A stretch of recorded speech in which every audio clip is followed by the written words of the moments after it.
Hello, everybody. Thank you for joining us this morning or this afternoon from whenever you are connected today. Welcome to General Assembly. We are so happy that you are here today. We are going to have an amazing workshop with Brandon, who is our SEO instructor at General Assembly LA. And we will get started really, really quick. But before, I want to say hello and I want to share more about what General Assembly is and what we do. If this is your first time coming, welcome. My name is Carrie Perez and I'm in Miami, where we do have a campus. We just launched it in November of 2019, but now we are in 33 cities across the United States. So everybody that's logging in today, and I see the numbers going up, 1,000, 2,000 people with us today. You are connecting from all over the world. General Assembly is a tech education company that was created in 2011 to help adults transition into careers in technology. We thought we would make it easier for everybody to have a career in tech, whether it's through coding, UX design, data, digital marketing, business and product management, and of course, our career development workshops. What we do is we help adults in 12 weeks learn the basics so they can get entry-level positions and sometimes even higher across the United States at some of the best tech companies, and also in the UK and France, Australia, Singapore. So we are really, really excited to be here today and share some of our knowledge with you guys. This is what General Assembly looks like on a normal day of the week. These are photos from across the world, but today we're meeting through YouTube. Where we usually are.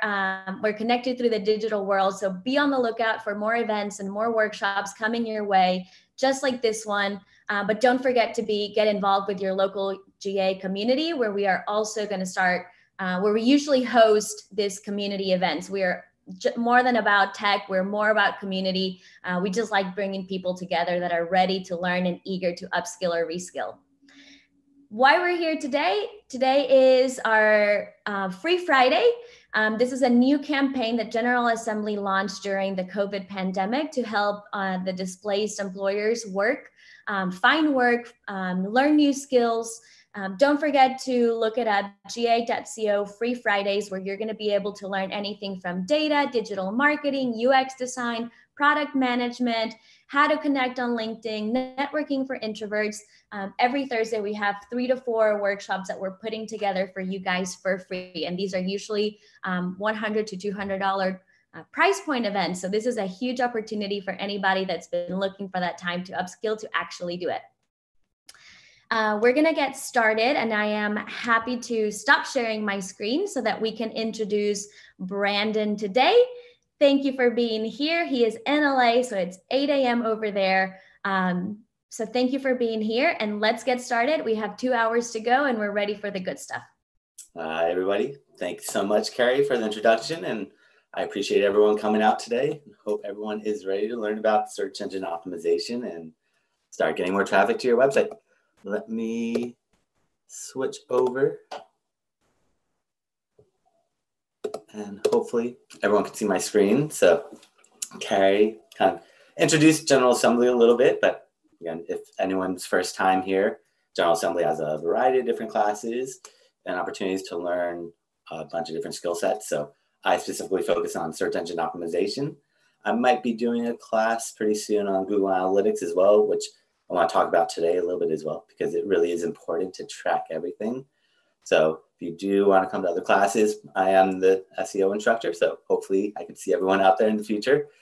And like Carrie said, there's classes all over the country and globe nowadays. So hopefully once things get back to normal, we can start going back to these classes. But for now, webinars are how we're doing it. And I like to try to keep it interactive, but with the webinar and everything, it's a little tricky. So for today, we'll try to keep it where if you have any questions, you could use it on the description in YouTube. There's a little form there. And if you have any questions about any of the slides, we're happy to try to talk about them. If you have any specific questions about SEO and things like that, maybe hold off into the end and then we'll do some Q&A. But if you do have any specific questions, please let me know, because I want to make sure that everyone understands everything and don't go too in depth with things. And please, and I will be sending out, or General Assembly will be sending out a recording of this presentation with the slides. So you don't have to worry about taking all the notes because I'm going to talk about a lot of stuff today. So it's best just to worry about anything that I say, and all the presentation, the deck, the slides, the video will be sent out at the end of the class. So let's get started learning about SEO. And the main reasons everyone is here is really to learn about digital marketing, grow your online business, get more traffic to your website, maybe transition careers, start a new career, change jobs, whatever it may be. But really the ultimate goal is start getting more traffic, organic traffic to your website. You could also network with others, which is a little trickier right now with the YouTube Live, but with SEO, which you'll see later on, networking with one another is going to be huge in building these relationships and just helping grow your presence online. But a little bit about me. My name is Brandon Leibowitz. I've been doing digital marketing since about 2007. Got my degree in business marketing in 2007 and tried to go into traditional marketing, but 2007, 2008, the recession hit. And it was tough to find a job. And this one company near my house said, we want to hire you to do internet marketing. And I didn't really have much experience. They said, don't worry, we don't know much about internet marketing either. We're going to take you to classes and workshops and seminars kind of like this and let me read up in books and forums and groups and just really study on my own. And that's how I first got involved, was working with this e-commerce website, helping them out, doing their SEO, which is search engine optimization, which is what I'm going to talk about today, but also helping out with their social media, with their email marketing, writing product descriptions, doing paid search, which is Google AdWords, doing a lot of different things. And back then I just realized that everyone's going to probably have a website in the future, and all those definitely work in getting traffic, like email marketing, paid search, social media. But I realized SEO, it's free traffic from Google. And if you don't have to pay, let's get you that free traffic. So that is really what I've been focused on since then, is just getting other people more organic free traffic from Google, working at small mom and pop shops, working at Fortune 500 companies and everything in between, working at advertising agencies. Right now, I do SEO full time. That's my main thing. I have my own company. It's called SEO Optimizers, because if I just did these classes, I would kind of lose touch on what works and what doesn't work. Because with SEO, it really is a lot of just going in and testing, reading up in different websites and forums and blogs, and just trying to stay up to date, because what works today potentially might not work tomorrow. For the most part, everything I tell you today will be good and work for the upcoming future, but you never know. Everything is so dynamic with digital marketing. Everything changes so quickly. Things move around. Just look at social media. Like Instagram keeps adding new features, taking away features. So just like with Instagram, SEO is similar, where it's just constantly changing and evolving, and got to really be engaged with it to learn and know what's going on and what's working. And for today, the main things I want to talk about, hopefully I have time to get into all these. There's a lot of things I want to go over, but I want to go into what is SEO. So starting off kind of from the beginning, starting what is search engine optimization, how does Google work, or how do search engines work? Because it's really important to understand what they're looking for in terms of how they're going to rank websites. I want to talk on some keyword research, showing you how to research keywords, which is really important, not just researching any keywords, but making sure that you show up for keywords that actually have search volume. Because a lot of people come to me, and clients, potential clients, say, I want to rank for this keyword. And then when we do the research, we find out that maybe only 50 people search for that keyword. But if we use a plural or a synonym, we could get 5,000 searches. So it's really important to do that keyword research initially and just find those high search volume keywords. And then I'll touch on backlinks, explain what they are. Best part about SEO is competitor analysis. Everything that you do, I could see. Everything that I do, you can see. So everything is really transparent with SEO.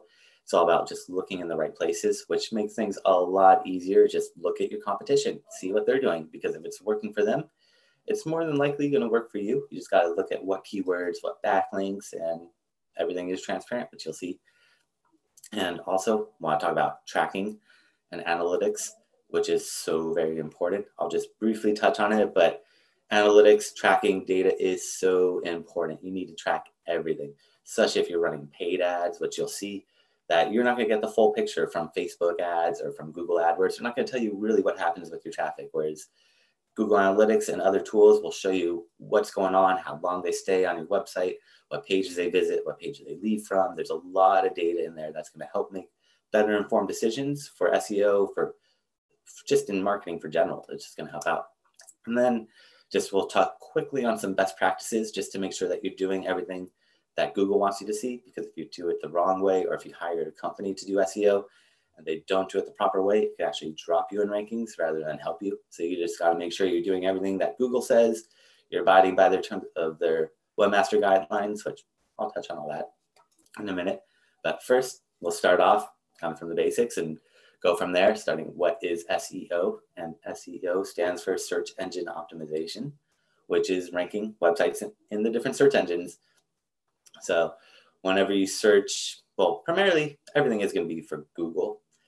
I like to ask people how many people use a different search engine and see a raise of hands. Usually I might get 1 or 2 people in a class of maybe 50 or 100 people that say they use Bing or Yahoo, or DuckDuckGo is one that's gaining in popularity, where that one's more privacy oriented. But when I look in the analytics, and this is me looking at hundreds, maybe thousands of websites over the years, I see that Google is going to bring about 20 to maybe 80% of your traffic.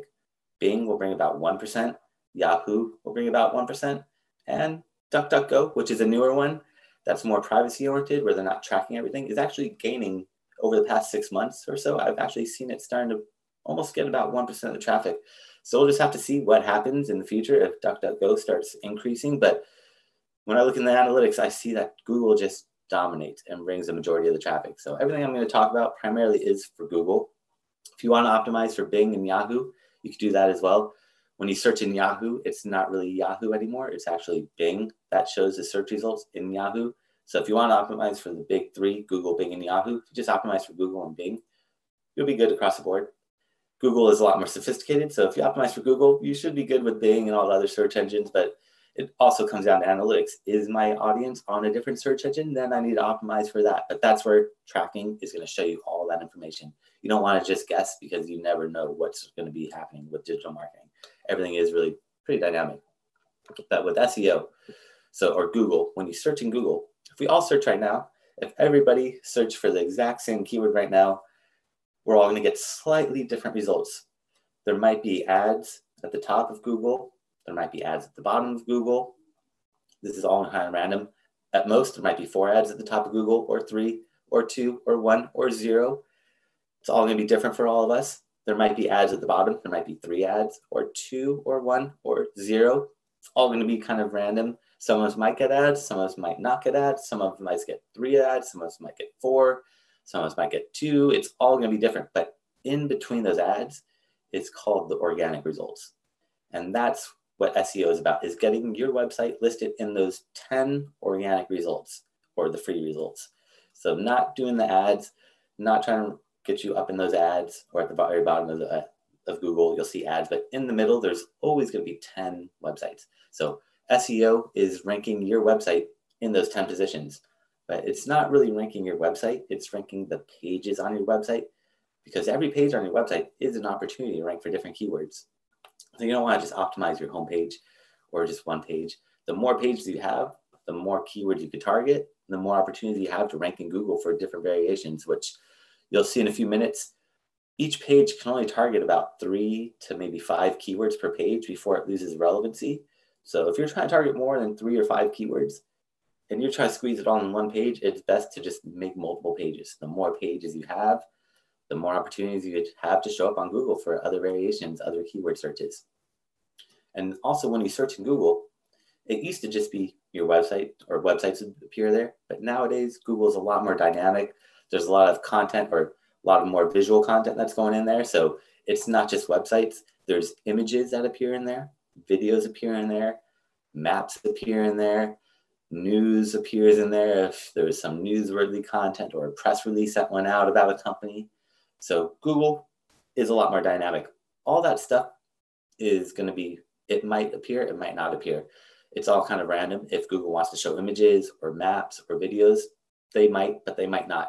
But there always is going to be those 10 websites. The images, I always tell people, best practice, optimize all your images, because if your images appear and your website appears in Google, that doubles your chances of someone clicking on you. If you have your images and a map and your website in there, that triples the chances. So the more that you optimize, the more likely that someone is going to click on your listing. When it comes to videos, Google owns YouTube. So I would say 90% of the time when you see a video in Google, it's going to be YouTube, because Google is going to give preference to YouTube. They want you to watch more YouTube content, because what Google is all about, Google only wants to make money. Google is only here to make money. That's the only thing they care about, really, is making more money. And they make money by people clicking on ads. Nowadays, a lot of people are getting a little bit more keen on these ads and realizing that these ads are actually ads. Google hides them pretty well, but nowadays a lot of people realize that there are ads at the top and the bottom. So not as many people click the ads. And Google is not happy about that. That's costing them money. So they realize they put videos in the search results. If it's a YouTube video, the first thing that appears anytime you watch a video, ads always appear. So YouTube is making money, which is really Google. So I feel like in the future, videos are going to have a bigger presence online or on Google, just because people want visual content.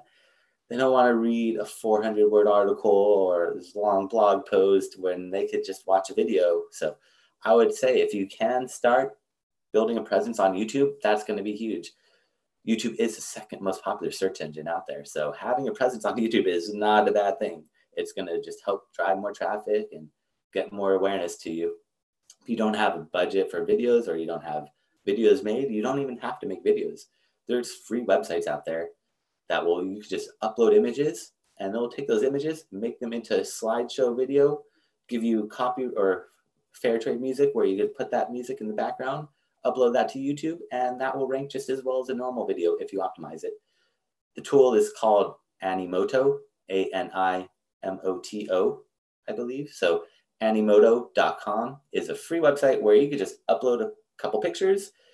They'll make them into a slideshow, and that will rank. You upload that to YouTube, and I rank those videos just as well as a real video. Of course, a real video with somebody speaking and a call to action is going to convert a lot better than just a slideshow of images. But if you're just starting off initially, that's a great way to get started on YouTube. But again, it really is just trying to maximize your visibility and exposure. You don't just want to rank your web page. You want to try to show up as much as possible on that first page of Google without running ads. You can run ads, but I prefer not to. If I could get you up there for free, let's get you up there for free and save you that cost of the ads, which here is an example of what, when you search in Google, you'll see the ads are at the top, and Google tries to hide it. So at the top left, it says ad very subtly, and they keep changing that around because they don't want people to know that's how it looks all the time. So they're constantly changing it, testing it, and trying to get more clicks, because more clicks means more money. The way the ads work is anytime somebody clicks on an ad, Google gets paid, or that company is paying Google a certain amount of money. It could be 5 cents a click, 10 cents a click, 50 cents a click, $5 per click, $50 per click, $100 per click. So you can see the ads get pretty expensive. I mean, most ads aren't that expensive. Most ads on Google might be, I'd say, a couple dollars per click, but that's where it adds up over time. You have to really look at the math, and am I making my return on my investment? How much am I spending? What's my profit margins? How much can I spend on ads to be profitable? And that's where it all comes down to with those ads. It's just making sure that you're actually not losing money. Because if you're a locksmith in Los Angeles, a locksmith, I think, is paying almost $50 to $100 per click. Because imagine if you're locked out of your house. You're going to go to search on Google, and if you see a locksmith, you're not going to really research that person. You're just going to click on that first listing, call them up, and ask them, can you get me back into my house or my car? So the locksmith knows, or Google knows, that you're desperate, and the locksmith is going to be paying about $50 per click. They're probably going to charge you $100 or $200 to open up your house or unlock your car. So they're making that money. They're paying half of that money to Google. So it's kind of crazy, but the ads, they do add up over time. Whereas with the SEO, I like it just because it's more long-term strategy. Of course, the ads work. I'm not saying don't run ads, but it just comes down to the profit margins and your return on your investment. Is it worthwhile? Am I making my money back? And this I put up here, it's a little outdated with SEO and digital marketing, everything changes so dynamically. I just really want to put this up here to show you that with SEO, it doesn't really end. You're not going to just do SEO and then stop and sit back and relax and get these rankings. There's a lot that goes into it. Well, you can see number one, start off with your initial analysis. Then you're going to do keyword research, kind of finding keywords that people search for, looking at your competitors, seeing what they're doing, which is number three. But then the rest of this stuff, 4, 5, 6, 7, 8, 9, all that stuff, again, it changes so dynamically. So don't worry about all those little details. I really just want to show on this slide that with SEO, there's only 10 positions on that first page of Google. So when you get to the first page of Google, you're pushing someone off that first page of Google, and they're not going to be happy about that. And they're going to fight for that spot. So it's kind of like a back and forth battle, keeping those rankings. The more competition you have, the more you have to continuously maintain those rankings. Like if you're a restaurant in Los Angeles, there's a lot of competition, and there's only 10 spots on that first page of Google. So you got to be constantly maintaining your SEO to make sure you don't drop down, because those thousands of other websites or restaurants are eager to be at the top, and they're looking at all your backlinks, your keywords, and trying to outrank you. So, but if you're in, let's say, a smaller city like Bakersfield in California, it's still a big city, but it's not as big as Los Angeles. So there's not as much competition. So you don't have to constantly be fighting for that top spot. And if you don't have any competition, you don't really have to worry. You could just sit back and relax. But the part that never really ends with SEO is the backlinks, which I'll explain what backlinks are, how to build them, the quality standards, because there's a lot that goes into these backlinks. I don't want to just jump into them right now and get ahead. But that's a part of SEO that you're really going to continuously build more backlinks to just keep those rankings. Because if you just stop doing SEO, you're not going to disappear. Like with ads, if you stop paying Google or Facebook or any company, you're going to disappear. With SEO, you're not just going to disappear. Eventually, you're going to start dropping down the rankings, depending on how competitive your industry is. The more competition, the more your competitors are going to be trying to outrank you. But if you don't have a lot of competition, you don't really have to worry too much, where you can just do very minimal SEO to maintain those rankings. And so before I even jump into all that stuff, I just want to explain how search engines work, because this really helps give some insight into what they're looking for, how they read your website, and what you need to do to make sure your website is optimized. So the way search engines, Google, Bing, Yahoo, all the search engines work in a similar way, where they have what is called spiders. And these spiders go around crawling the internet, reading the code line by line. Don't worry, you don't need no coding, but this is what the search engine is. They're just going into your coding and going line by line, crawling your code, reading it, trying to understand what it's about. And they have their algorithm, just kept top secret. They put all that information in it, and they figure out what your website or how it should be ranked. So here is an example of Target's website. And you can do this on your own. If you just go to your own website, if you're on Chrome or Firefox, you could right click on your website, and then it'll say view page source. So if you right click on your website and then view page source, this is what Google sees, or the search engine sees, which is your coding. They don't see your website, which looks nice, has pictures, there's videos, there's a lot of dynamic content on there. Google doesn't see any of that. Google sees text. That's all they can read right now. So if your website is very image heavy or lots of videos, Google's going to have a tough time reading that content, because what they're doing is going line by line, reading this code, looking for content. And you could see in here, you could see somewhere, like a lot of this is a template, and you don't need to know coding nowadays with like WordPress and Shopify and Wix and Squarespace and all these other platforms. You don't need to know coding. Back when I first started doing SEO, I needed to know basic HTML, which it still helps out, but you don't need to know it with all these different tools out there. But just be aware, this is what the search engines see. And they're just reading this code line by line, trying to decipher and figure out what this means. And their guess is as good as anybody's, because Google is just a robot. A lot of people, Google is very sophisticated, but it is still just a robot. And you really need to spoon feed Google and give them as much information as possible, because without you giving them content, they're not going to know what your website's about. You could see in here, there's some words that you might read, like in the middle, it says plus free and easy returns. So Google might say, all right, Is this about returns? Easy? What does this mean? So the more content you have on your website, the better Google is going to be able to understand what this page is about. I tell people on average about 400 words or more is what you want to put on any page that you want to rank on Google, which I hear a lot of people screaming and saying, what are you talking about, Brandon? I have to put 400 words of content on my website, but this is what Google needs. There's always this issue with web developers and SEO. Aesthetically, you don't want to put a big block of text on your website. But if Google can't read your images or videos, they're not going to know what this page is about. So you need to put text somewhere on your website. It does not matter where you put that content. You can put the content at the very bottom or at the top of your website, the very bottom. I always tell people put it at the very bottom because most people don't scroll down on websites. Think about how often are you scrolling to the very bottom of a website? Probably not too frequently. So most people are not going to scroll down all the way on a website, but Google is going to scroll down and read all of your content. So Google's always going to see that content and better understand what your website's about. Just don't hide the text. That's where you can get in trouble. So let's go back to like this Target example.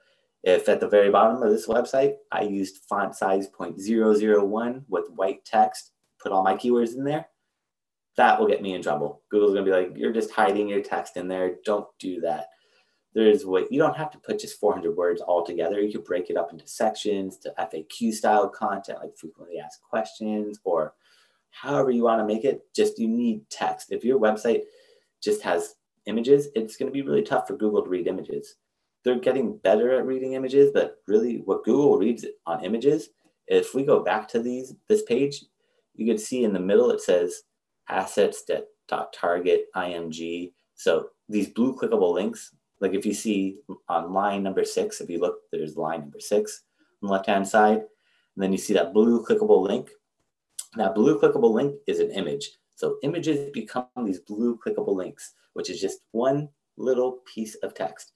So what Google can read on the images is a file name. All your images, it's really important to name your images with descriptive words. Don't just name it image001.jpg. Like we could look right here on line 6. It looks like they're naming it, if you could see on my screen, it's line 6, the blue clickable link.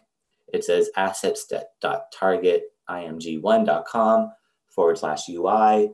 And then it says then it says vendors, brands, content, my target, PDP, seller page, styles, explore. So that's what their descriptive is of that. It's a long description, but that's what they're describing that image is about. You don't need to put keywords in your images. You just need to describe what that image is about. Eventually, you're going to have images that are of your products and your services.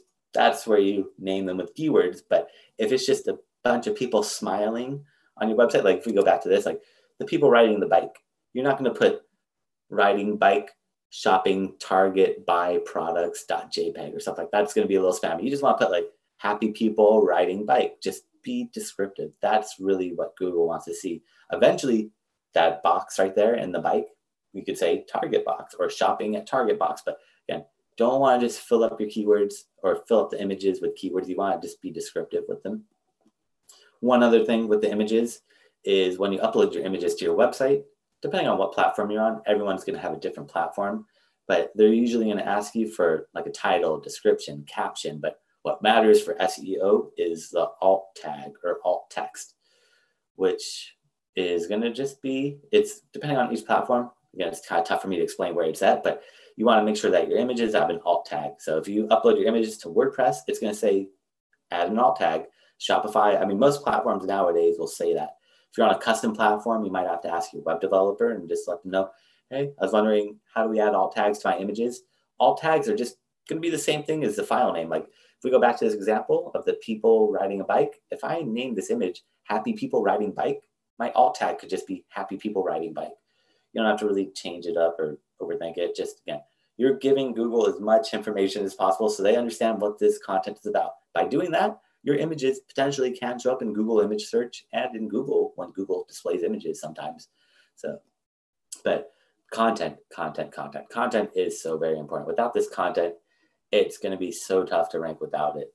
But you'll see a lot of companies, like if you search for your keywords on Google and you start opening up these pages, you'll see whoever's on that first page of Google, I'm going to almost 99% of the time, I'll say I can almost guarantee that they're going to have a lot of text on that page. It doesn't matter where that text is, at the top, middle, the bottom, but they're going to have text unless they're a big brand. If you look at like Walmart, Target, Costco, Google gives preference to bigger companies, so they don't really need to do as much SEO as small, medium-sized businesses do. But even Nordstrom's, they put a 400-word big block of text at the bottom of a lot of their pages. And if you're an e-commerce website, don't worry, you don't need to do all your product description. Like if you have 500 or 5,000 products, which a lot of my clients have hundreds, thousands of products, we're not writing 400 words of content for every single product page. The pages that matter most, it's the home page, the categories, or if you're on Shopify, the collections. If you're a service-based business, then all your services. But if you're doing e-commerce, don't worry, you don't need to do all those products because that's just going to be a lot of work. And it's going to take a long time. You don't need to do that. One other caveat with the content, though, is the content needs to be 100% unique. If you take content from another website and publish it on your own website, it's going to do more harm than good. So you got to make sure that you're putting original content. Content has to be 100% unique. If you take it from another website and publish it on your own website, it's not going to help out. So there's a free tool. It's called copyscape.com. So this tool is from Google, and it's going to show you it's going to show you if anybody's copied your content, or you could see if someone else has taken your content. So this is a great way to really just look and see, especially if you're paying a blogger. Like if you're paying article writers to write content for you, and they give you content for your blog or for your product descriptions, and it's been copied from another website, it's going to hurt you more than it's going to help you. So you could go to copyscape.com. You could put a website in here. I'll just throw Target in here as an example, since I'm sure a lot of people copy Target's website. And if Target was my website, I could see who's taken the content from my page without giving me credit. And I could tell them, take it down. What's going on? Can you give me credit? Can you give me a backlink? But here I could start seeing there's all these different websites that have taken content from Target's website and used it on their own website. And you could throw your own URL in here and check. And this tool is it's copyscape.com. It's not from Google. So Google's algorithm is probably a lot more sophisticated than this tool. Looks like there's an error on this page. So this tool is not 100% accurate. Sometimes there's issues, or sometimes the pages that copy the content take it down and remove it, so it's gone. So it looks like I've used this up, but there is a premium version. It's only 8 cents or something like that to upload an article or check a URL. So it is totally worth it. I mean, we could check YouTube right here and see what happens with YouTube with this premium search. You can throw any website in here and it will search it for you, which is pretty awesome. It looks like I need to put a little bit more money into my account. I've exhausted the budget, but if you use copyscape.com, this is a great tool, especially if you are paying a blogger. Like if you're paying writers to write your content and you don't know if it's been copied on another website, it's going to do more harm than good. So you got to be aware of original content. It's okay to quote people and have like some content that's overlap. I mean, naturally in the human language, there's going to be some overlap. So don't worry about that. But the majority of your content is copied from another page on your website. Like if you're copying content from your blog and you post it on your own website or your homepage, it's not going to help out. It's going to do more harm than good. So you got to make sure you're putting original content on your website. The reason for that is Google doesn't want duplicate content. Imagine if you had a flat tire for your car and you search on Google, how to fix a flat tire for my 2019 Toyota Prius, and 10 articles come up that are exactly the same. That's not going to help you fix that flat tire. You're going to get frustrated. You're like, Google, what are you doing? Why are you showing me the same 10 articles? I want different points of view. I want different perspectives. So Google says whoever publishes the content first, they get all the credit. Anyone else that takes the content and publishes it on their own website, they're potentially going to get hit with a penalty for duplicate content where you're going to not get any credit. You're not going to rank. It's going to hurt you more than it's going to help you. Again, it's okay to have some duplicated content, but the majority of your content is copied from other websites. You got to make sure and clean that up because Google does not want that. They really pride themselves on original content, and that's what they want you to have. So going back. So yeah, I know a lot of people are probably telling me they don't want to put all this text there. There's ways to blend it in and make it more subtle, but you do need to put that content on those pages. Without that content, it is going to be really tough to rank on Google. If you're a small, medium-sized website, if you're a big corporation, Google kind of gives preference to you. So a lot of bigger companies, they don't need to do the full SEO just because Google trusts them. Google doesn't trust us because we're small, medium-sized websites, and Google just really has to scrutinize us because half the internet is kicked off of Google, probably more than that. You think about like the dark web and all these other websites out there, Google really has to scrutinize you and make sure you are who you say you are. So Google does all that. They read all your content and they figure out what your website's about by putting it in their algorithm, which is kept top secret. No one knows how their algorithm works. Anyone that tells you they know how it works is lying, or even if they did know how it worked, it changes every single day. So even if I knew how Google's algorithm worked, tomorrow it's going to be slightly different. So no one knows exactly how the algorithm works. I think there's over 300 ranking factors. And again, it changes every single day. So it's not, a lot of people ask me, how do we beat Google? How do I get ahead of Google? And you're not going to be able to beat Google, but that's not what matters. You're not trying to beat Google. You're really just trying to beat or outrank your competition. Who's on that first page of Google? That's what matters. If you're trying to beat Google, it's going to be really tough. If you're just trying to beat your competitors, that's more feasible. So that's what I always tell people is don't worry about Google's algorithm. It's top secret. Even employees at Google don't even know. They keep them in separate departments because they don't want everyone just working. Like if you're working on their algorithm, some people will be working on one aspect of an algorithm. Some people will be working on a different part, but nobody knows exactly how it all works. And Google constantly changes it because people kind of figure out things that work or things that work. And Google's like, hold on, we don't want you just manipulating the results and doing SEO. We want you to really just earn your rankings. So Google has all these algorithm updates that come out periodically every few months, or it's all randomized. But back in 2013 or 2011, 2012, they really came out with some bigger updates, like the panda, the penguin, hummingbird. They went after some animal names recently. Not sure why they went after those, but these ones are constantly being updated. There's a lot of other algorithm updates. I don't want to talk about all of them because there's so many of them out there, but Panda is a really big one. That one was, I think, in 2011. You can see I have it March 14, 2013, but that's the 25th update because that algorithm has been updated 25 times because people keep finding ways to game the system. And that one was primarily focused on content. Content needs to be original. Just like I showed you Copyscape, Google was really focused on content.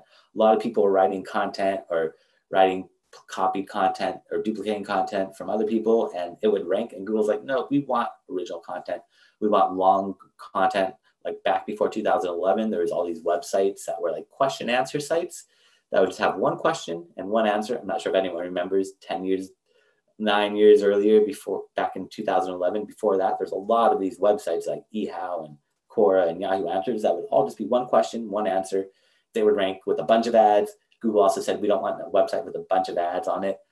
If your website has more than 3 ads above the fold, Google's going to penalize you. So if you're a blogger and you have a lot of ads, if this was my website, so if we're looking right now on the screen, if this was my website, this is called above the fold.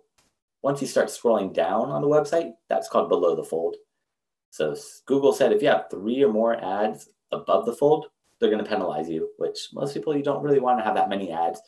You could have as many ads below the fold, but above the fold, if you have 3 or more, that's also part of that Panda penalty. Again, there's a lot of stuff in there. I don't want to dive into too much, but it's really focused on content. The Penguin one, that one was focused on backlinks, which I'll explain about backlinks in a minute.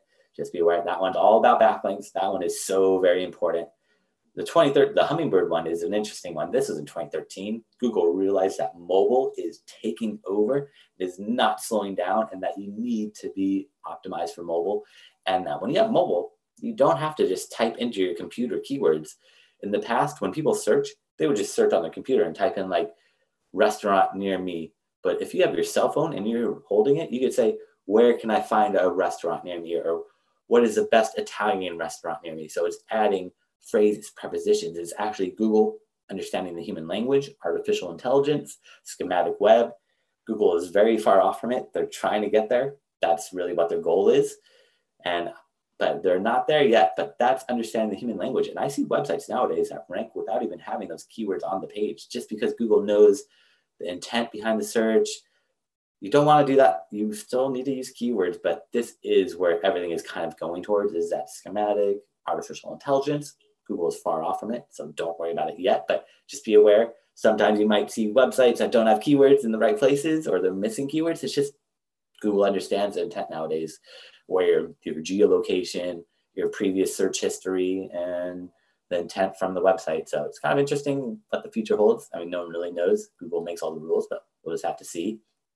And don't worry, I'm going to send everyone a copy of the presentation at the end. So if you're trying to take a lot of notes, don't worry, we're going to send a recording as well. But I want to talk about keyword research, because this is really important, is finding keywords that actually have search volume. You don't want to just rank for any keywords. You want to make sure you actually do the keyword research. This is probably the first starting point of SEO. I always tell people it's better to do the keyword research initially, find the keywords first, then you can put them on your website, versus building your website and then doing the keyword research. Then you're gonna have to go back into your website, make all these changes. So it's a lot easier to do the keyword research initially. It's okay if you already have your website built, don't worry, but I would still do the keyword research. It's kind of like the starting point with SEO. And then everything else just kind of builds on top of it. But you really need to figure out what people are searching for to find your product or service or whatever it may be that you're offering. So I always tell people, okay, there's a lot of different ways to do keyword research. I'm just going to show you one or two quick ways to do it, but there are a lot of different ways. So don't just hold it to me saying this is the only way. You can do, I mean, there's countless articles about how to do keyword research, but I'll just show you a couple tools that some are free, or I'll show you the free tool and a paid tool. So keyword research, start off by just opening up, let's say Microsoft Word or Notepad or Excel, or if you just want to have a piece of paper in front of you, and you can just start writing down any keywords you think people will be using to search for you. This is the tough part. If you're an owner of a business, it's going to be tough to step back and put yourself in the user's point of view, which if you can do that, really just try to step back and think, if you are looking for your product or service or your website, what would you be searching in Google? What keywords would you be using? And just make a list of as many keywords as possible. Don't hold back, because we want to make a big list of keywords. We're going to take those keywords and throw them into different tools, which I'll show you in a minute what these tools are and how to use them. But first, we want to make a list of the keywords that we think we want to show up for. And then these tools will show me how many people actually search for these keywords, so I can know, is this a good keyword, or should I hold off on this keyword, or use a plural or a synonym or another variation, because you never know until we do this keyword research. So ask questions that you think people would commonly ask. If you could talk to your competitors, that would be nice. Like, I'm an SEO company. I can't really just reach out to another SEO company or direct competitors. But if you're like a doctor or a real estate agent, you could probably reach out to other real estate agents in different states, because you're not direct competitors, and maybe pay them for some time. Ask them, hey, can you mentor me? Give me some insights, because they've done all this work for you. They've seen what works, what doesn't work. And if you get some insight from them, that's going to get you ahead significantly.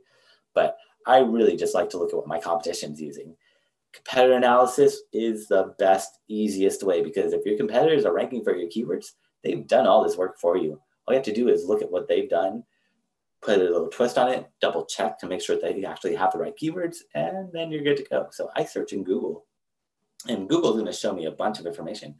Google will show me searches related to my keywords, autocomplete, and I can just use Google to figure out what keywords I want to rank for, or what keywords my competitors are using as targets. So I'll show you.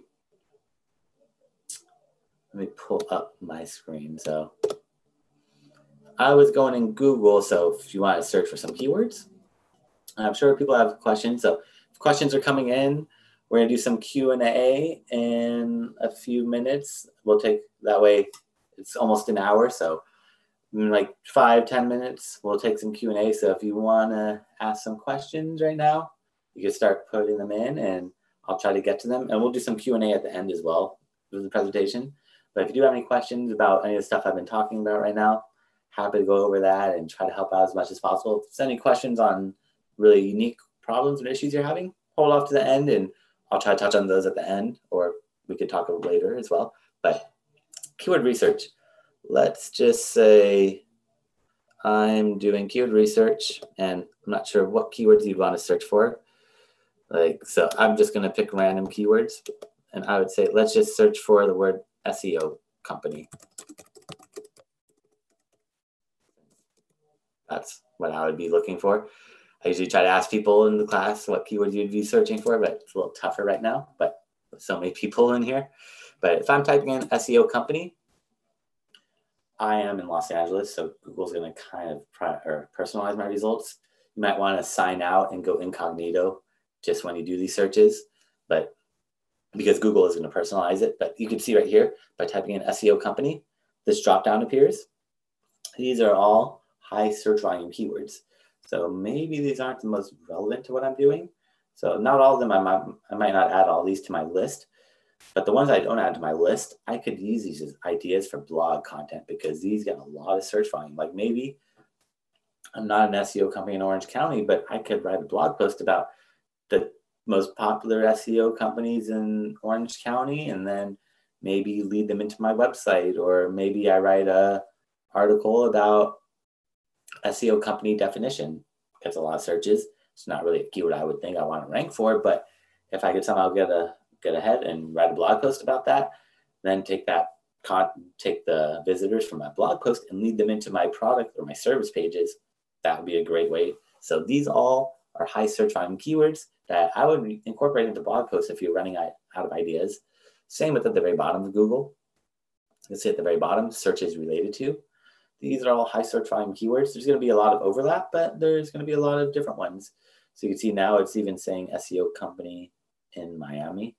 So it's pulling a bunch of different ones out there. So get ideas from these.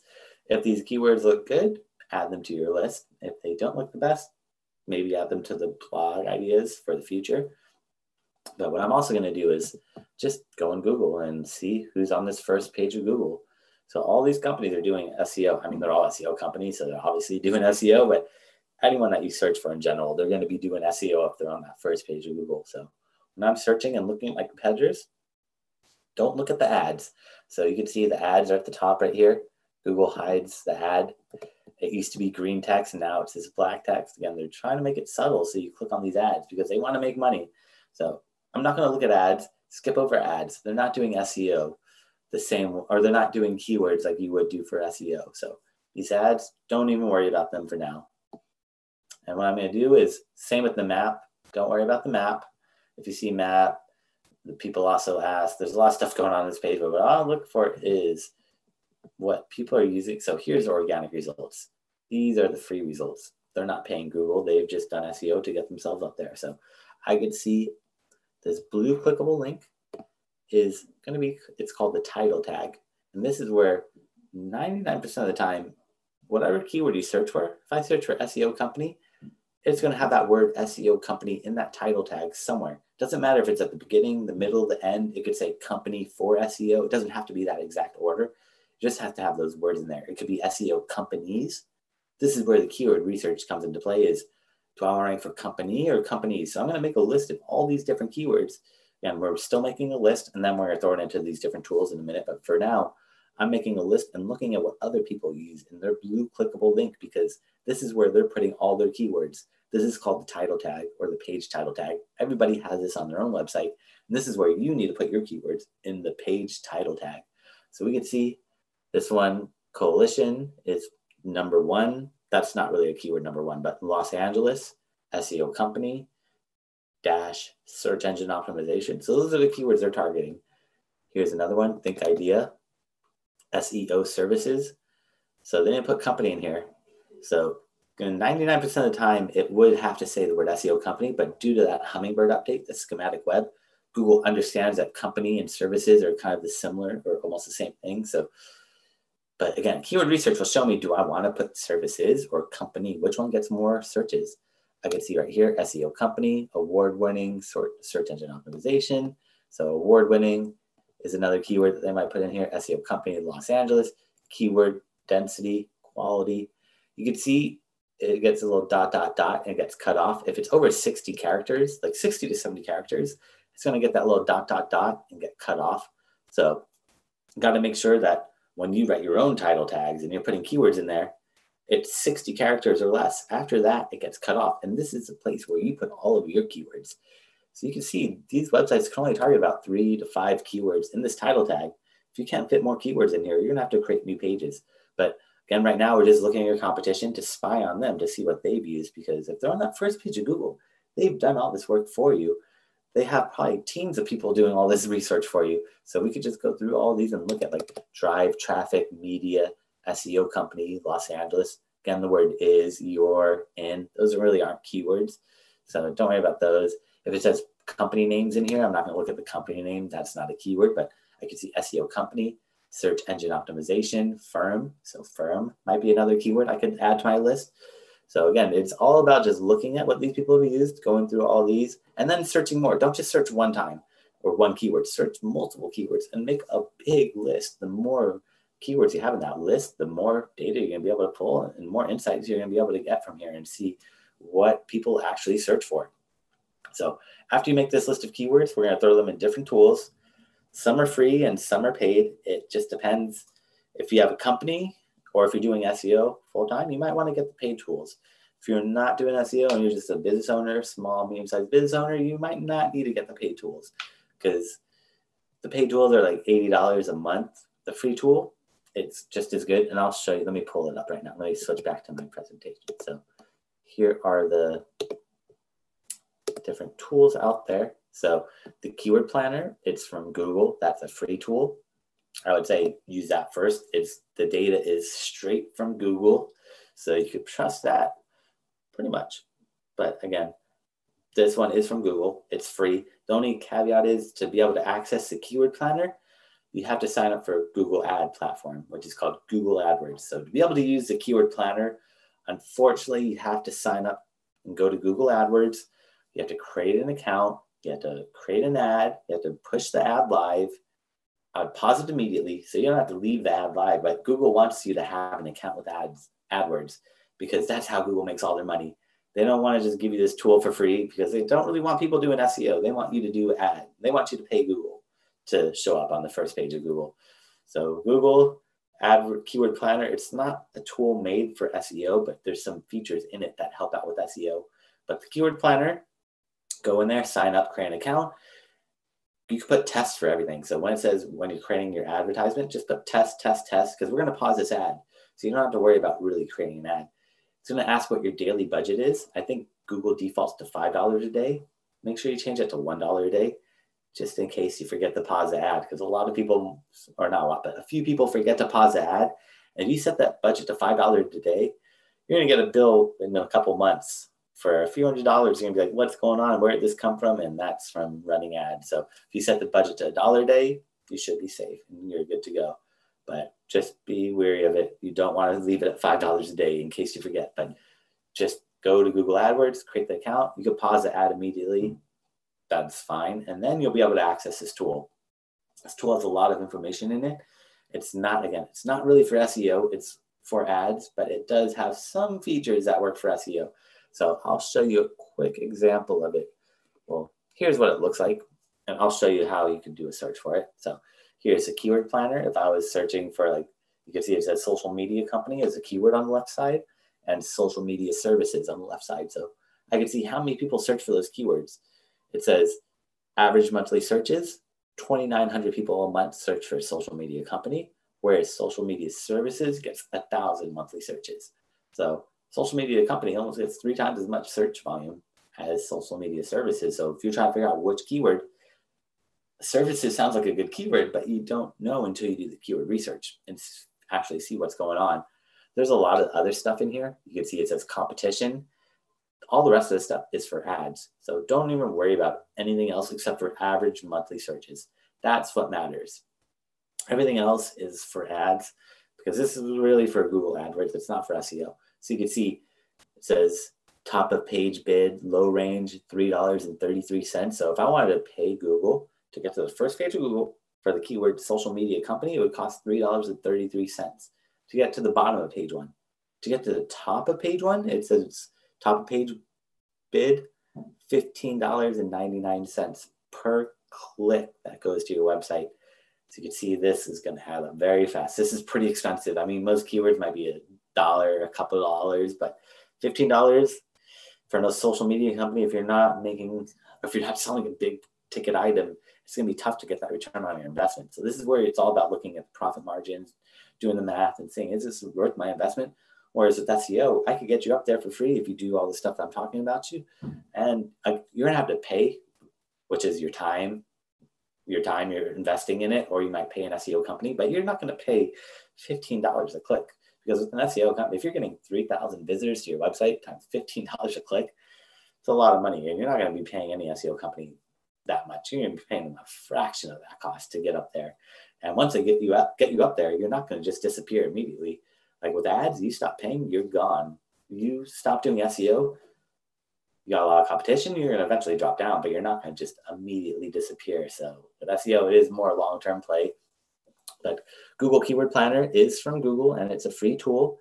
I would take it with a grain of salt. Some of these numbers don't always make the most sense, because 2,900 people searching for SEO company, I feel like there'd be more people searching for that a month, but this is what Google's saying. So we got to trust what Google's given us, because this is directly from Google. It's from their Keyword Planner. So let me show you let me switch over to my screen. So here is the Keyword Planner. I'll show you just really quickly an example of it, and then we'll do a quick break or Q&A break. So if you do have any questions about any of this stuff, throw them in the YouTube in the YouTube description in the video. It should have a clickable link. That's where you can throw some questions in there about any of the stuff I've been talking about. So the Keyword Planner, I'm going to go here, search in Google for the Keyword Planner. Click on the first one if you're in Google. If you're using Bing or Yahoo, it's not going to be the first one. So make sure you're using Google, or search for the Google Keyword Planner. Then you have to sign up or sign in. I already have an account, so I get to sign in. But if you don't have an account, you're going to have to sign up, create the account, push the ad live, just pause it immediately. And you don't really have to, you don't want to do all that stuff, or you don't want to have to, you don't want to have a big bill at the end of the month or end of a few months. So make sure you pause that ad immediately. If you don't know if you paused it, Google has a phone number, which I'm sure not too many people knew. Google doesn't really want you to know they have a phone number, but Google has a phone number only for ads. So if you need help with ads or the maps, if you need help with the maps or ads, you call 866-246-6453. So Google does have a phone number. So if you do want to call them up after you create the ad and pause it, and just double check and make sure you paused it, they'll let you know. They're going to try to upsell you, because that's what Google does. They want you to sell or do more ads, but just be aware, these ads, when Google talks to you, they want you to spend the most money. They're not trying to optimize your campaign to get you the most conversions. They want to get you the most sales or most clicks. But here's the Keyword Planner.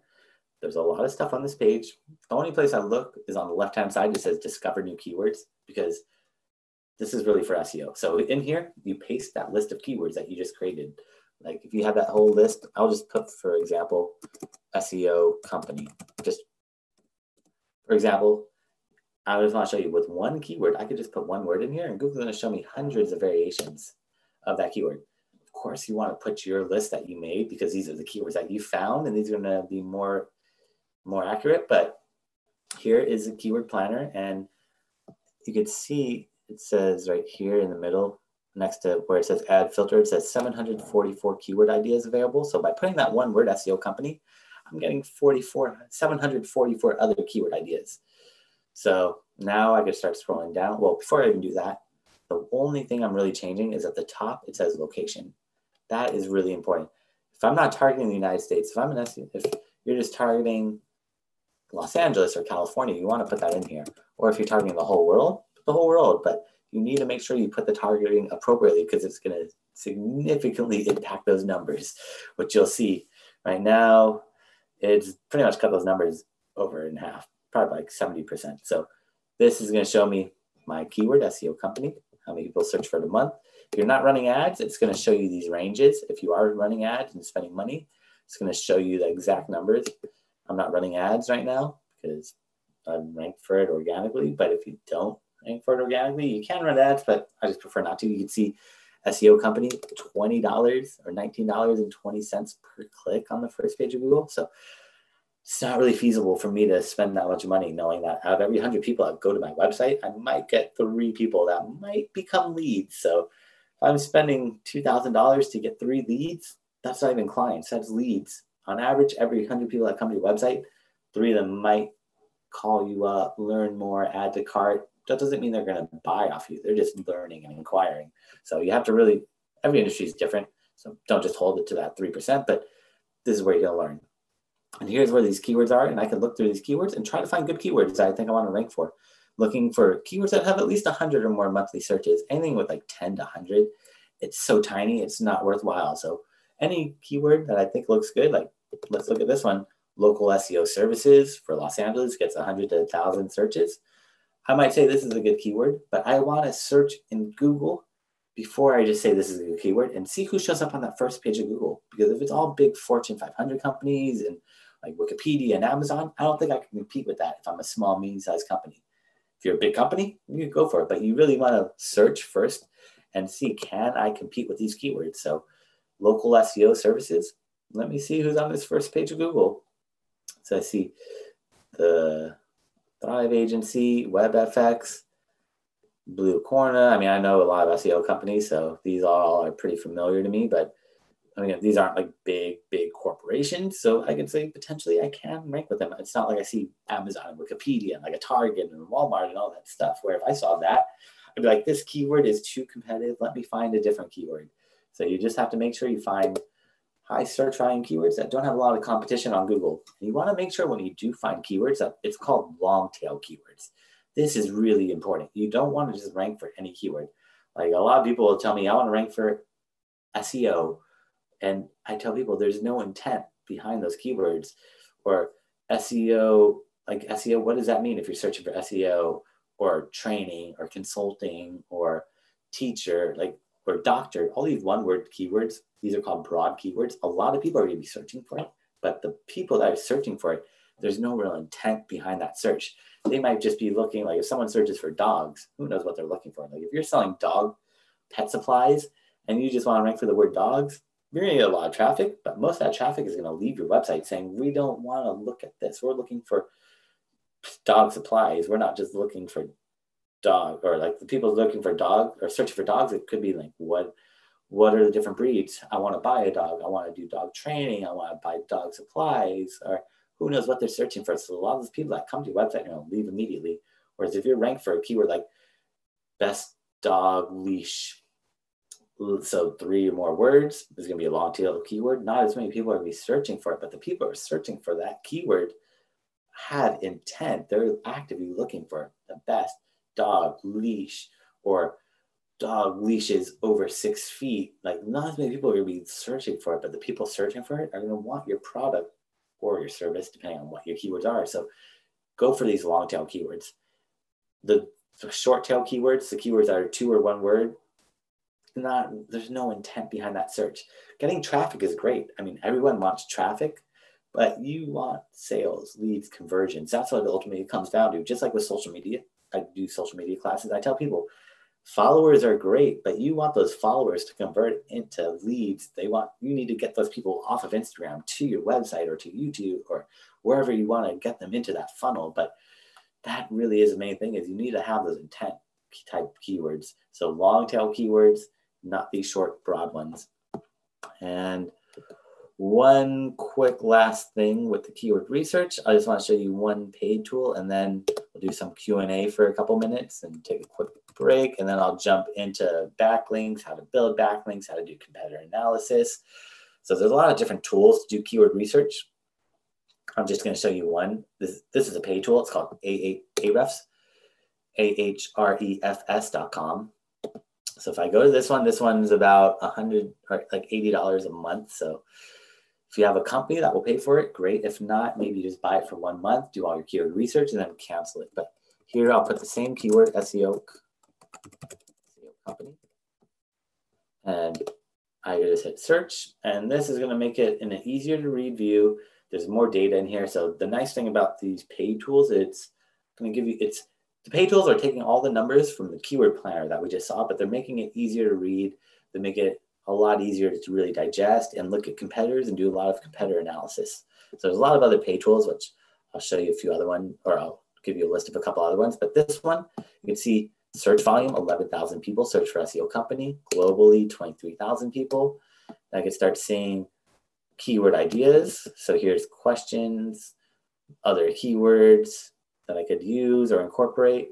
Then I could even see who's on that first page of Google and quickly spy on them and see what that blue clickable link is that everyone else is using. So this is a quick way to get that snapshot. There's a lot of data in here. I'm not going to go over it. I don't have time to go over all this stuff.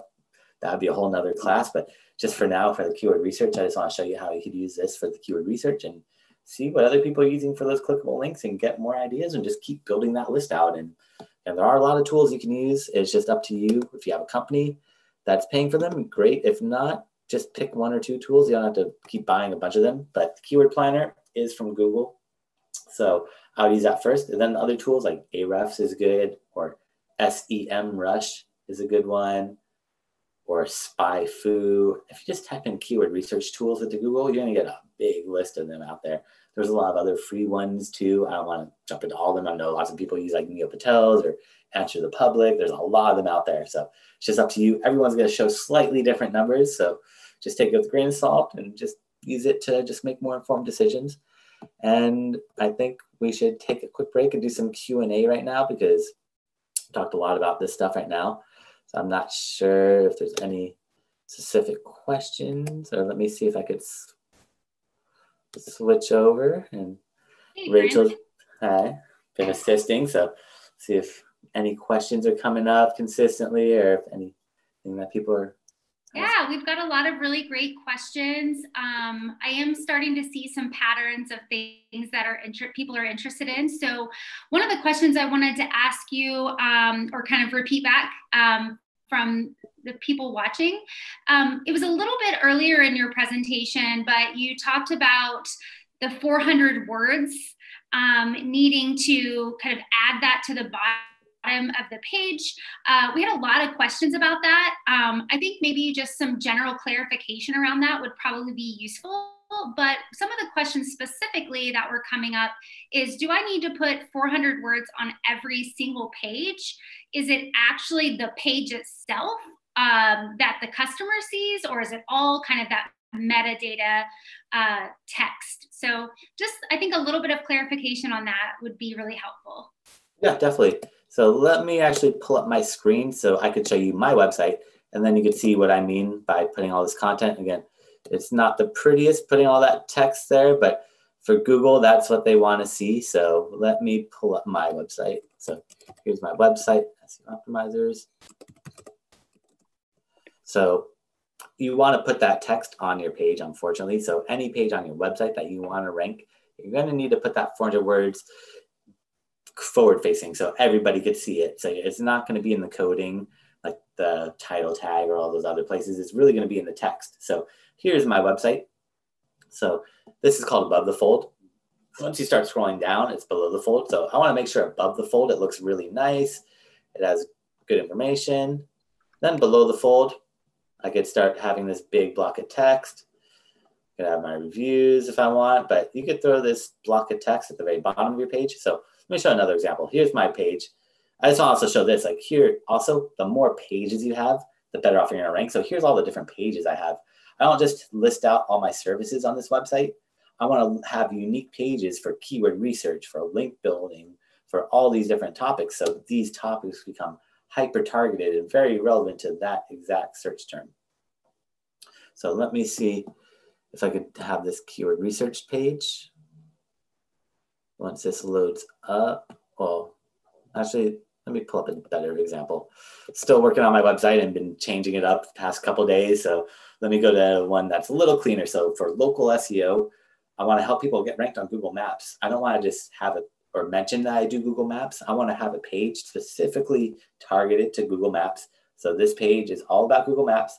You can see right here, I have increased website traffic, phone calls, and new clients using local SEO. So this is my value proposition, letting people know what they're going to get from this page. Because if you don't capture them right here, most people are not going to scroll down and they're going to hit that back button. So you got to capture them. Here's different services I offer. Here's some pricing. Here's some reviews.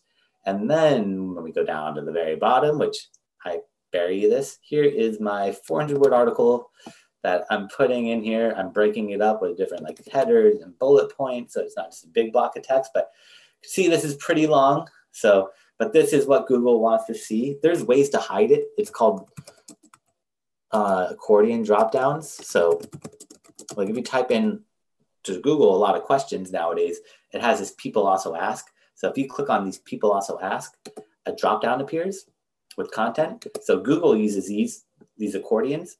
And if Google uses these, they say these are okay to use. So you could have a question on your website with the accordion drop down, and then it drops down to a big block of text. So it doesn't really matter where you put it on your website or how you display it. Just don't hide it. Don't use like font size 0.001 and white text at the very bottom right here and put all your keywords. That's going to get Google to actually penalize you and say, what are you doing? You're just doing this for SEO. So as long as you don't hide it, but put it somewhere at the bottom, you're going to have to put this on any page that you want to rank. You don't have to do like the About Us page or the Contact Us page, but the home page, any of the services, if you're a service-based business, if you're an e-commerce website, you don't have to do each product page.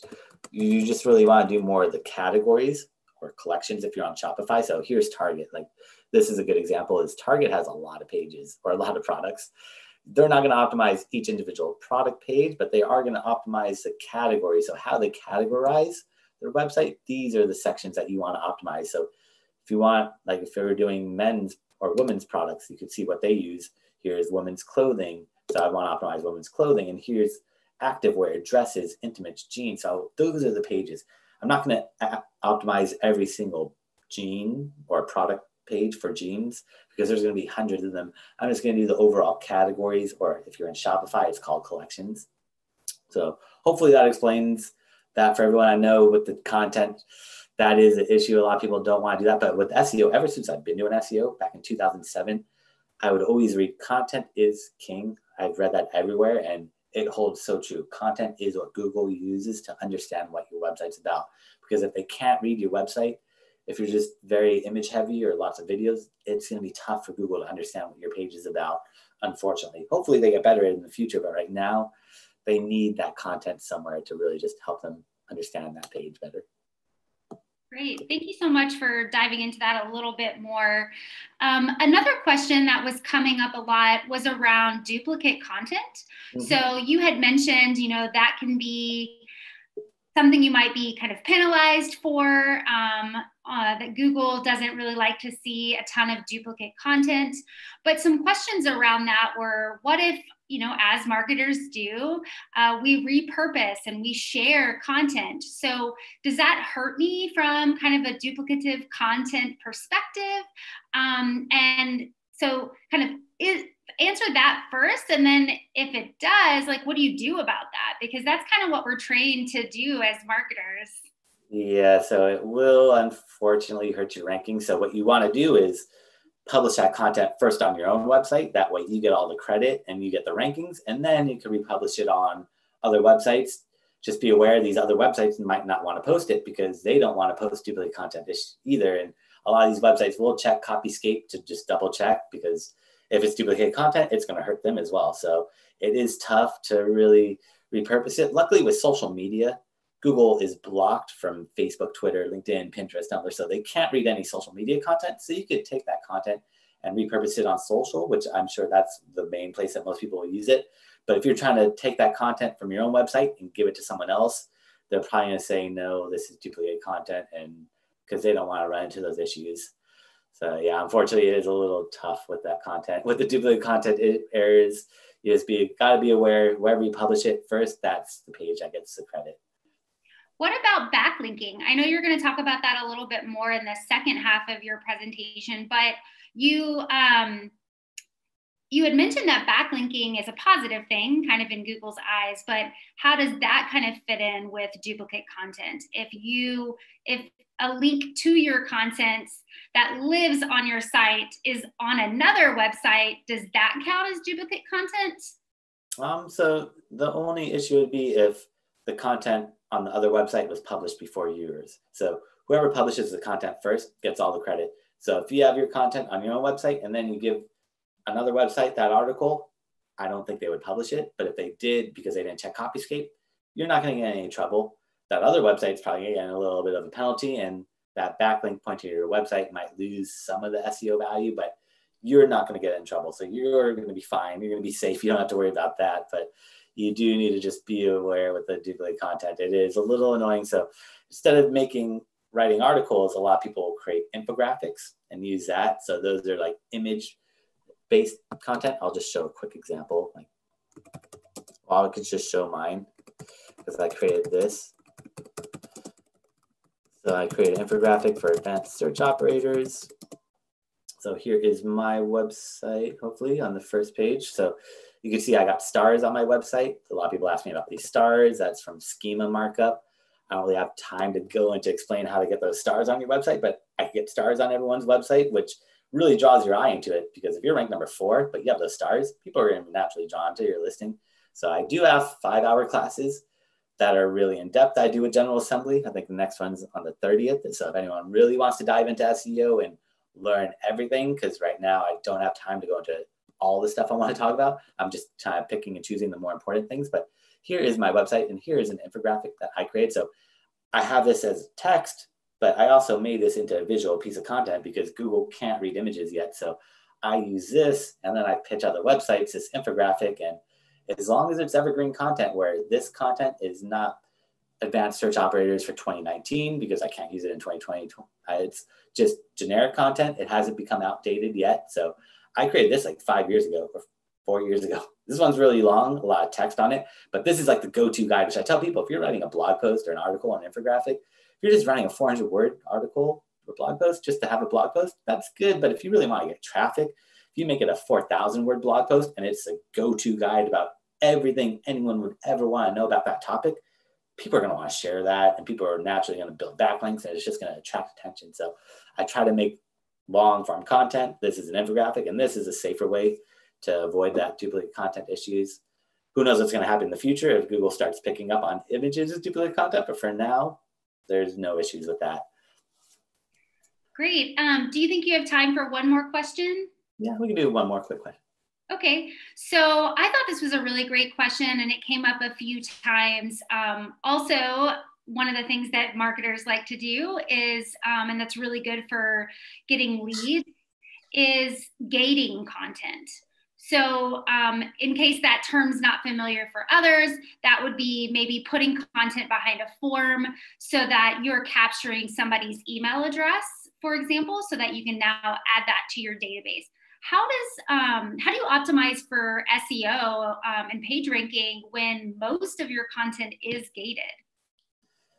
So if you have gated or content locking kind of things, you can still optimize it as long as Google can still read that content, they're going to be able to read what's on your page. So it's going to be the same way as just optimizing a normal page. You just got to make sure that when you lock the content, that you have some incentive to make sure it's easy for people to get through. You probably want to be careful when you're on mobile, because pop-ups on mobile don't always look the best. I've had lots of experiences in the past when I worked at advertising agencies. I would see the paid search team, they'd be spending tens of thousands of dollars a day on these campaigns for paid ads. And then the iPhone 10 came out and they removed the button, or the bottom button, and then it became this little vertical line. And it was actually blocking people so they couldn't close the pop-up, or they couldn't fill out the form. And they were wondering what happened. We were getting all these conversions these past couple months, and this past couple days we've gotten no conversions. And we realized the phone changed, and everyone has, or a majority of people have iPhones, and you have to be aware of how it looks on every browser. So just be wary of that part. But for SEO, it's not going to have that big of an impact. But in terms of usability and people being able to get into that content, I would just make sure it looks good across all devices, and always be checking the new phones that come out, because they move features. Like, just like with SEO, everything is so dynamic and changes all the time, but you should be good to go with that stuff. Great. Thanks for clarifying that. So we definitely have more questions coming in, but I think maybe we'll save that to the next Q&A session. Does that sound good, Brandon? Yep, that works. That's good for me. And just a reminder, sorry to cut you off, Brandon. Just wanted to remind everybody that we are recording this presentation. The slides will be sent to you, as well as the recording, via email after we wrap up today's session. So in case you're joining in late, just wanted to remind you of that. A lot of those questions are coming in as well. As long as you're registered and you're here today, you will have access to these materials. And just keep on sending those questions. Yep. Thank you so much, Rachel, for the help. Thanks for going through all those questions. And if I don't get to everyone's questions at the end, I know there's a lot of people in here, I'll try to hopefully, or I'll give you my email. Well, you can see my email address there. So if you want to email me after, if you have any specific questions, I don't have time to get to everyone's, but I'll try to get through as many as possible and maybe stay a little bit extra if people want to stay a little extra. But let me first, so keyword research, you do all that keyword research, then you're going to put the keywords all over your website. Unfortunately, I don't really have time to explain all the different places to put the keywords. Most important place really is the content, good original content on your page that you want to rank, and that title tag, which is that blue clickable link that we were looking at earlier.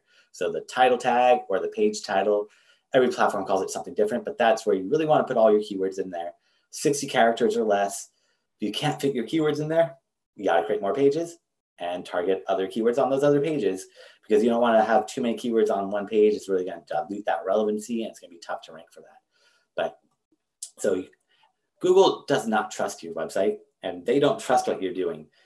I could build a website and I could put all the keywords all over my website. I could make it perfect from the on-page SEO perspective, but Google's going to be like, are you really who you say you are?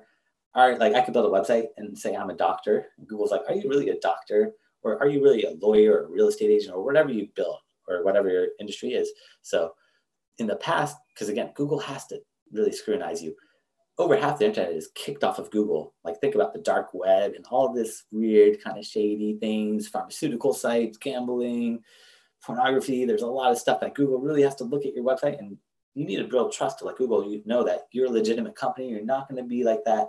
You're not going to do any harm or steal people's content or steal people's data. So backlinks are what Google uses as a way of kind of building trust. If other websites are linking to your website, Google looks at that as kind of like a vote. So what you want to do is get other websites to give you a backlink. Let's say we're reading an article on the latimes.com.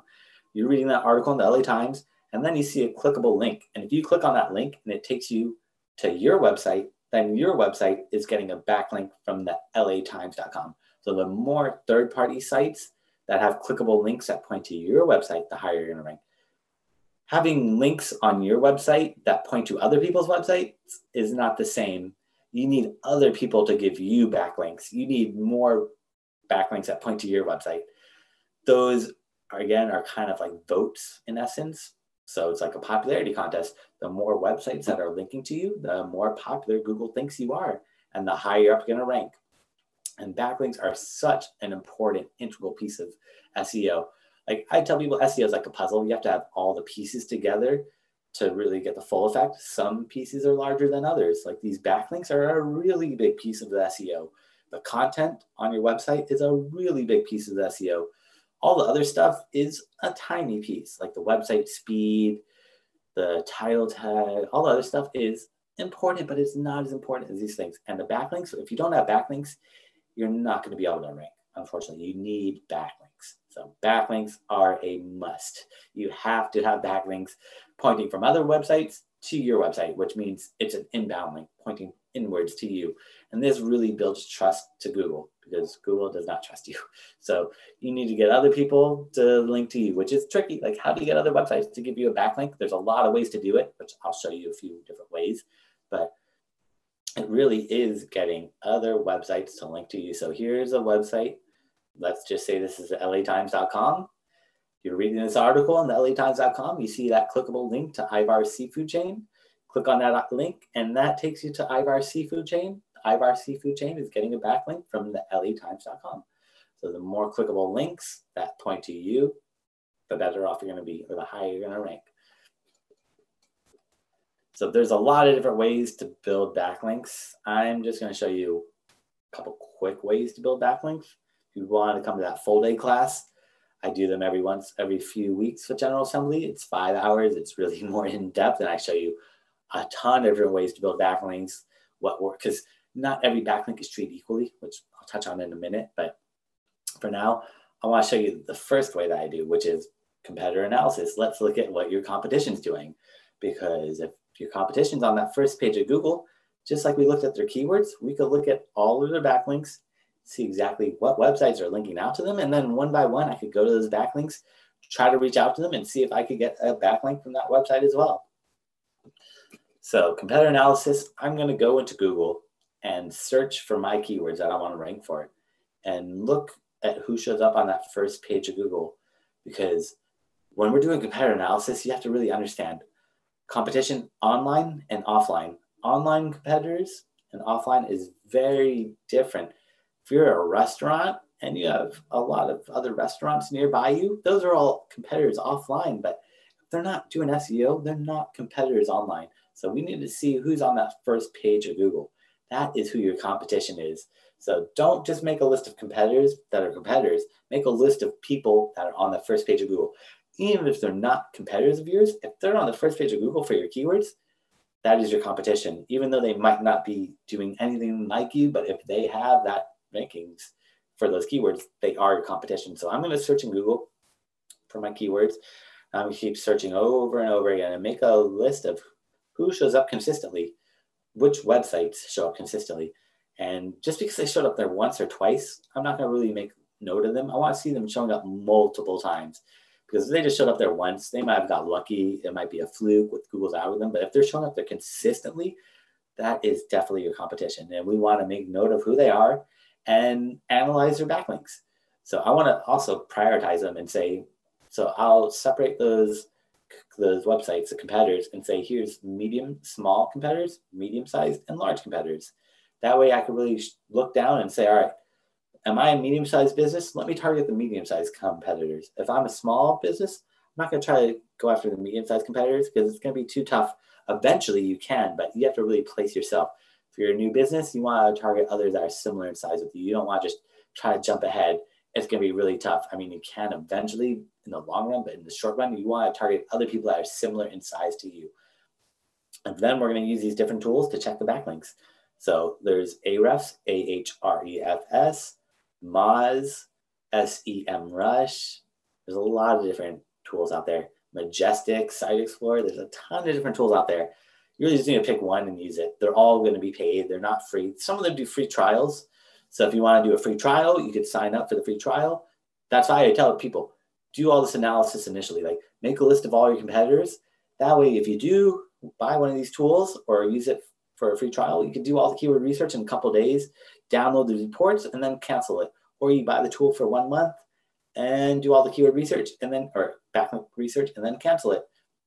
Unless you have a company, like if you're working for a company, I'm sure they will pay for one of these tools. Like if you're doing SEO full time, you need to have these tools. These tools help make life so much easier. Without these tools, it's gonna be tough. And they're all equally good. I mean, there's a lot of debate on which tools are better, but for the most part, these tools are kind of industry standard, and it's just pick one. You don't have to buy all three of them and spend $300 or $250 a month. One is sufficient, and just use that to look at your backlinks. And what we're gonna do is use these tools, throw your competitors into these tools, and I can see exactly where their backlinks are coming from. So let me show you an example because it is pretty nice. It's really interesting to see what's going on. So let me just search for a keyword. Like, it doesn't matter what keyword we search for. Because a lot of people have been asking me past couple of days, I've been doing a couple other accounts like beauty supplies. So if this is my keyword, beauty supplies, I'm going to search in Google, see who shows up on that first page of Google, and I'm going to look at their backlinks. So we can see Sally Beauty. I'm not sure who that is. Cosmo of Beauty. Yeah, I'm not the most familiar with all these, but let's pick a couple. Google is personalizing it because I'm in Los Angeles. I want to show you also this example, and I'm just picking beauty supplies randomly. You could pick any keyword. Let's look at these websites really quickly, and let's see if they have content, hopefully.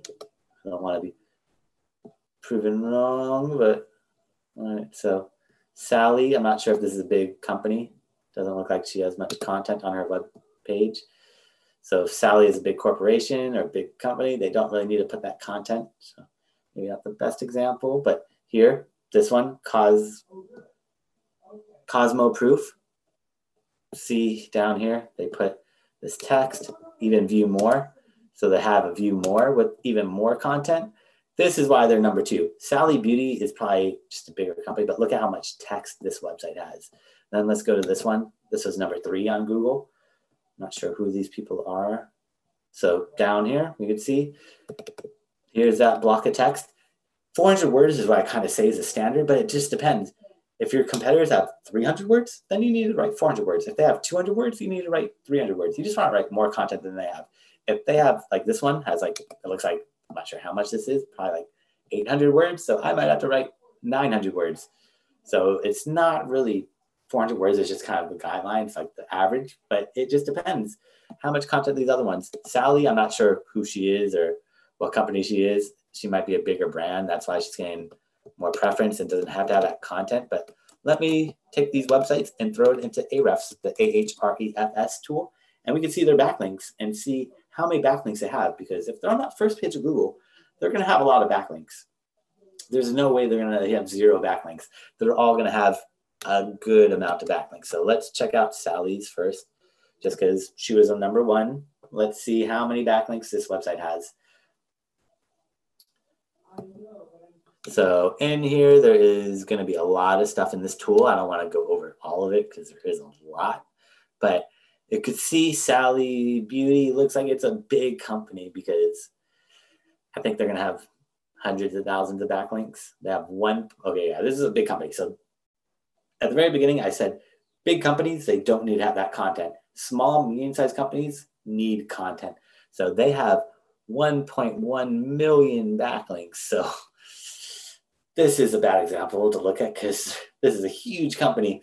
It's going to be really tough to compete with them. This is kind of good because what I like to look at, it's not backlinks. So backlinks have 1.1 million backlinks. So if this is my competitor and be like, I can never build 1.1 million backlinks, that's going to be really tough, next to impossible. But right here, it says referring domains. So there's 10,600 unique websites that are linking out to this website. Some websites, like if my website has 1,000 pages and I link out to Sally Beauty from every single page on my website, that's 1,000 backlinks. Some websites have 1 million pages and they'll link out 1 million times to Sally's Beauty. And that's why it says 1 million backlinks, but it's just one unique website. So I like to look at how many referring domains, not backlinks. So 10,600 is still a lot of backlinks. It's going to be really tough to do or get that equivalent, but 1.1 million versus 10,000, big difference. So look at referring domains, but let me check out these number 2. So Cosmo Beauty, let's see how many backlinks they have. I'm sure they're gonna have a lot, but I don't think they're gonna have 1 million or 10,000 referring domains. So let's see, they have, well, they still are a big corporation, so they have a lot, but they have 1 million, they almost have 2 million backlinks, but it's only coming from 1,200 unique websites. So 1,000 unique websites is a lot better than 10,000. Let's see that number 3. Marlo Beauty, I think is going to be more reasonable.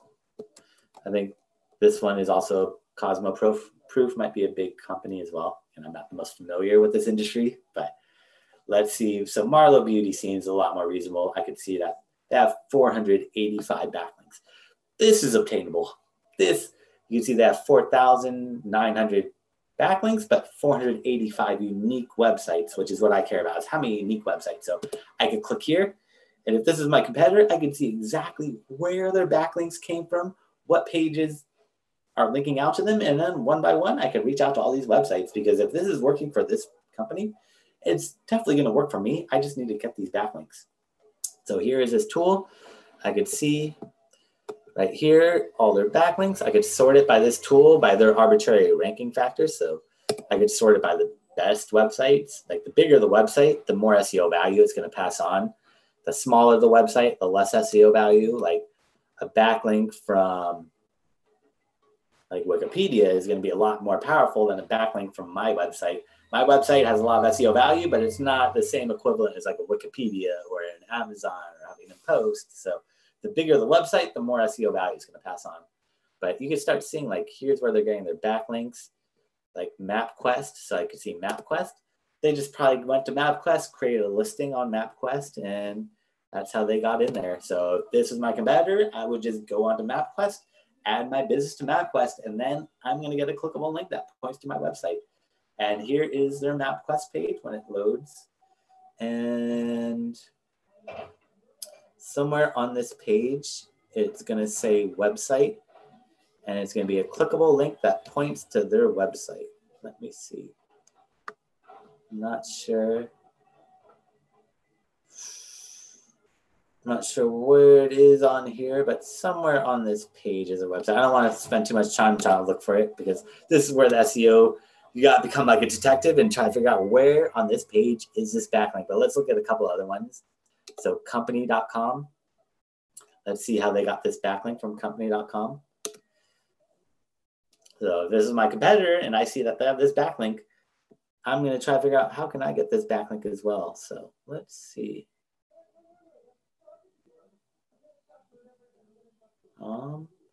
Looks like, oh, right here. So website, so we were looking at marlobeauty.com. See how it mentions your name? This is good.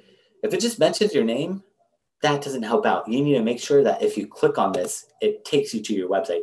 If it just mentions your name, it's not a backlink. It has to be a clickable link that points to your website. So you can see we were on directory.company.com. This was the URL. Then when I clicked on it, now we go to marlobeauty.com. So Marlo Beauty was getting that backlink from directory or company directory. So if this is my competitor, I would just figure out how can I add my site to this website. It looks like, is this your business? I could click here and say, or I don't have to click there, but I could say, how can I add a new business? Usually at the top, it might say add your business, or at the bottom. So at the top, add your business, add my business there, get that backlink, and then I'm done. And then I go back into here and just keep on going through this list of pages and seeing where they're getting these backlinks. Because if they're on that first page of Google, these backlinks are 100% helping out a significant amount. And you can just keep going. Like, here's a backlink from answers.google.com. So how are they getting this backlink? I would love to see what they did to get this backlink from a Google property. So here you can see, here's a clickable link in this website, answers.google.com. So we're on Google. Google is giving a backlink to Marlo. So I just got to figure out what this page is about. This is where you got to get creative. Like if this is an article, I would try to figure out who wrote this article, reach out to the article writer. It looks like this is just a question and answer. So I can go in here and answer a question. I've never seen Google Answers. This looks like it was old, so you can see this is from 2002. So if this is from 2002, I might not be able to get this backlink anymore because this website might not exist anymore. I haven't seen Google Answers, so I'm not sure if that still exists. So not all these backlinks, you're not going to be able to get all these backlinks, but you want to try to get as many of these as possible. And then once you're done and you've gone through all these lists and you've realized, all right, I can't get any more backlinks, then you're going to want to start building them on your own, which I'll show you different ways to build backlinks on your own in a second. But right now, we can see here's an article that is written about Marlo Beauty. So if I see this article was written about my competitor, and this is from 2011, it's going to be a little old, but if I could reach out to Lauren, I could click on her name. Hopefully I could find her email address and I could send her an email saying, hey, I saw you wrote an article about Marlo Beauty. Can you write an article about me? Or you could pitch it to them saying, this article is from 2011. I noticed that you mentioned this. It's a little outdated. I have some information that will make this more relevant. That's going to help them out. I don't see an email address here, so I might just go search in Google for her name and see if I could find her website or LinkedIn or Twitter or Facebook, or I mean, I'm going to reach out any way possible. So it looks like here's her LinkedIn. It says web content and administrator. So it looks like she's a writer. So this probably is the right Lauren. You just want to double check, but then send her a message. And this is where you got to get creative and figure out how are you going to pitch these people? What are you going to use to capture them and get them to want to say, or get them to say yes to you?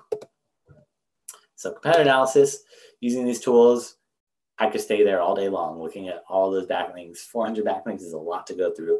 So, and here is what the Ahrefs looks like. And each tool is going to look a little different, but you could see that Google or this tool is trying to guess at your rankings. So there's a lot of stuff in here. If you look to the right, it's saying traffic value to $2.2 thousand. So, and right next to it says organic traffic or organic keywords, 1.5 thousand. So it's saying for these organic keywords, if I wanted to pay to rank in Google, If I didn't do SEO, if I had to pay for those keywords, it would cost $2,200 a month in advertisements to show up for those keywords. That's why with SEO, you're going to pay a fraction of that cost. I mean, you have to invest your time in doing this, but if you pay an SEO company, it's not going to cost thousands of dollars a month to do SEO. It's going to cost a fraction of that. And if you do have questions about pricing, pricing just depends on your competition, the keywords that you're trying to rank for, how many pages you have on your website. The more pages you have, the more pages that need to be optimized, the more competition, the more backlinks you need to build. So with SEO, if anyone gives you set pricing, I'd be a little skeptical. There is no set pricing. There's just too many variables that go into SEO. So anyone that gives you set pricing, I'd just be a little skeptical. About link building standard or strategies or standards. So quick couple things about links. All links are not built equally. In the past, it used to be the number of backlinks you had, the higher you'd rank. If you had 300 backlinks and I had 400, I would rank higher. Now it's the quality, not the quantity. So quality over backlinks. Quality over quantity is what matters. And the relevancy. If you're a doctor and you're getting a backlink from an SEO company, that doesn't really make sense. Google's going to be like, why is a doctor getting a backlink from an SEO company? You want to have relevant websites linking out to you. The more relevant, the better. I'm an SEO company. I'm not going to get other SEO companies to link out to me. It's going to be really tough, if next to impossible, because they don't want to help me out ranking higher. But if you're like a doctor, you can reach out to other doctors in New York and maybe ask them for a backlink. You're not direct competitors. Well, call up other doctors in other states. And they're not direct competitors, and they might post you for free. But for myself, like I'm an SEO company, I just need to find other related industries. Like it doesn't just have to be about digital marketing. It could be about TV ads or print or radio, just marketing or advertising in general. It doesn't have to be about digital marketing or SEO. The more relevant, the better. But as long as it's semi-relevant, that's what matters. So relevancy is very important. And then authoritativeness. The bigger the website, the more SEO value that backlink is going to have. Because Google looks at like Wikipedia or Huffington Post or Wall Street Journal is like, these are big websites. They're not going to link out to anyone. So they look at those backlinks as a lot more trust coming from Wikipedia or Huffington Post or .gov or .edu back websites, because you can't go to GoDaddy or these hosting web or domain registrars. You can't buy a .edu or .gov domain unless you prove you're a government or educational institute. So if you can get those backlinks, those help out a lot more. Those pass on more SEO value. Those are a lot tougher to get. So it's all about getting creative and figuring out what's going on, or looking at your competition, seeing, do they have any .gov backlinks? Maybe they have some contracts with the government. Maybe you can reach out to those government or those websites and get those same contracts, get some new business and get backlinks, which that tool will show you all their backlinks from .gov, .edu. I mean, it really breaks it down a lot, these different pay tools. The blogger outreach is very important. So you want to find relevant websites to link out to give you a backlink. So blogger outreach, the way you do that is you go into Google, and it's called advanced search operators, which is what that infographic I showed you a little while ago was all about. Is using these advanced search operators, I could put into Google in URL guest post, and then I could put my keyword. Like it doesn't matter what your keyword is, like vegan if I want to put it. So in URL colon in quotation marks guest post, and then your keyword, whatever your keyword is. It could be food, it could be making money online, it could be search engine optimization, it could be best piano player or learn how to play the piano, or whatever your keyword is. This is going to show you, it's going to search Google in the URL for the word guest post and the word vegan. And these are all, there's 9,000 websites right here that are willing to take a guest blog post about veganism. So if I was a food blog and I want to write about vegan, or whatever it may be, or if I have a product or I'm selling meal plans that are vegan or vegetarian or whatever your keyword is, this is going to give you blogs that are willing to take content. You're just going to go one by one, open these websites up, reach out to them, and then see what their guidelines are. They're always going to tell you what they're looking for. This is going to give you really niche relevant websites to link out to you, because these websites are about food or about whatever topic it is. Like you can see, my vegan supermarket is about a supermarket for vegans. And if I had a product or a service about this topic, this is going to be huge. This website's even telling me right here, type of guest post, what they're looking for, how to pitch it to them, how long they want to write the content. When you do send them content, it has to be original content. You can't just send them duplicate content. They're not going to publish it. That's why I prefer to do an infographic instead of writing content, because you can just keep reusing that infographic, and you're going to get all these really relevant websites to link out to you. So I know I'm running short on time. I want to have some Q&A.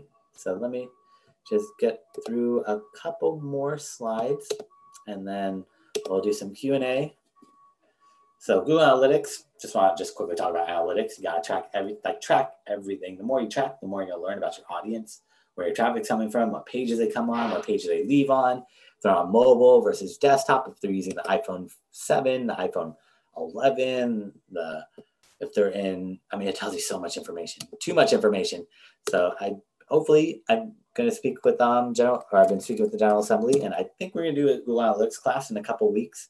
Well, I'm not sure the exact dates yet, but be on the lookout for it because you need to track everything. So I'm just going to show you analytics really quickly because this is what I use for reporting for my clients, because Google Analytics is data straight from analytics or straight from Google. There's a lot of other tools to track, like WordPress might give you analytics or Shopify might give you analytics, but you need to look at Google Analytics.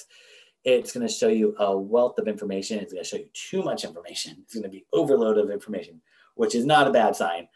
More data, data is invaluable. Think about, look at Facebook, how much trouble they got for data breaches a few months or a few years ago. Data is invaluable.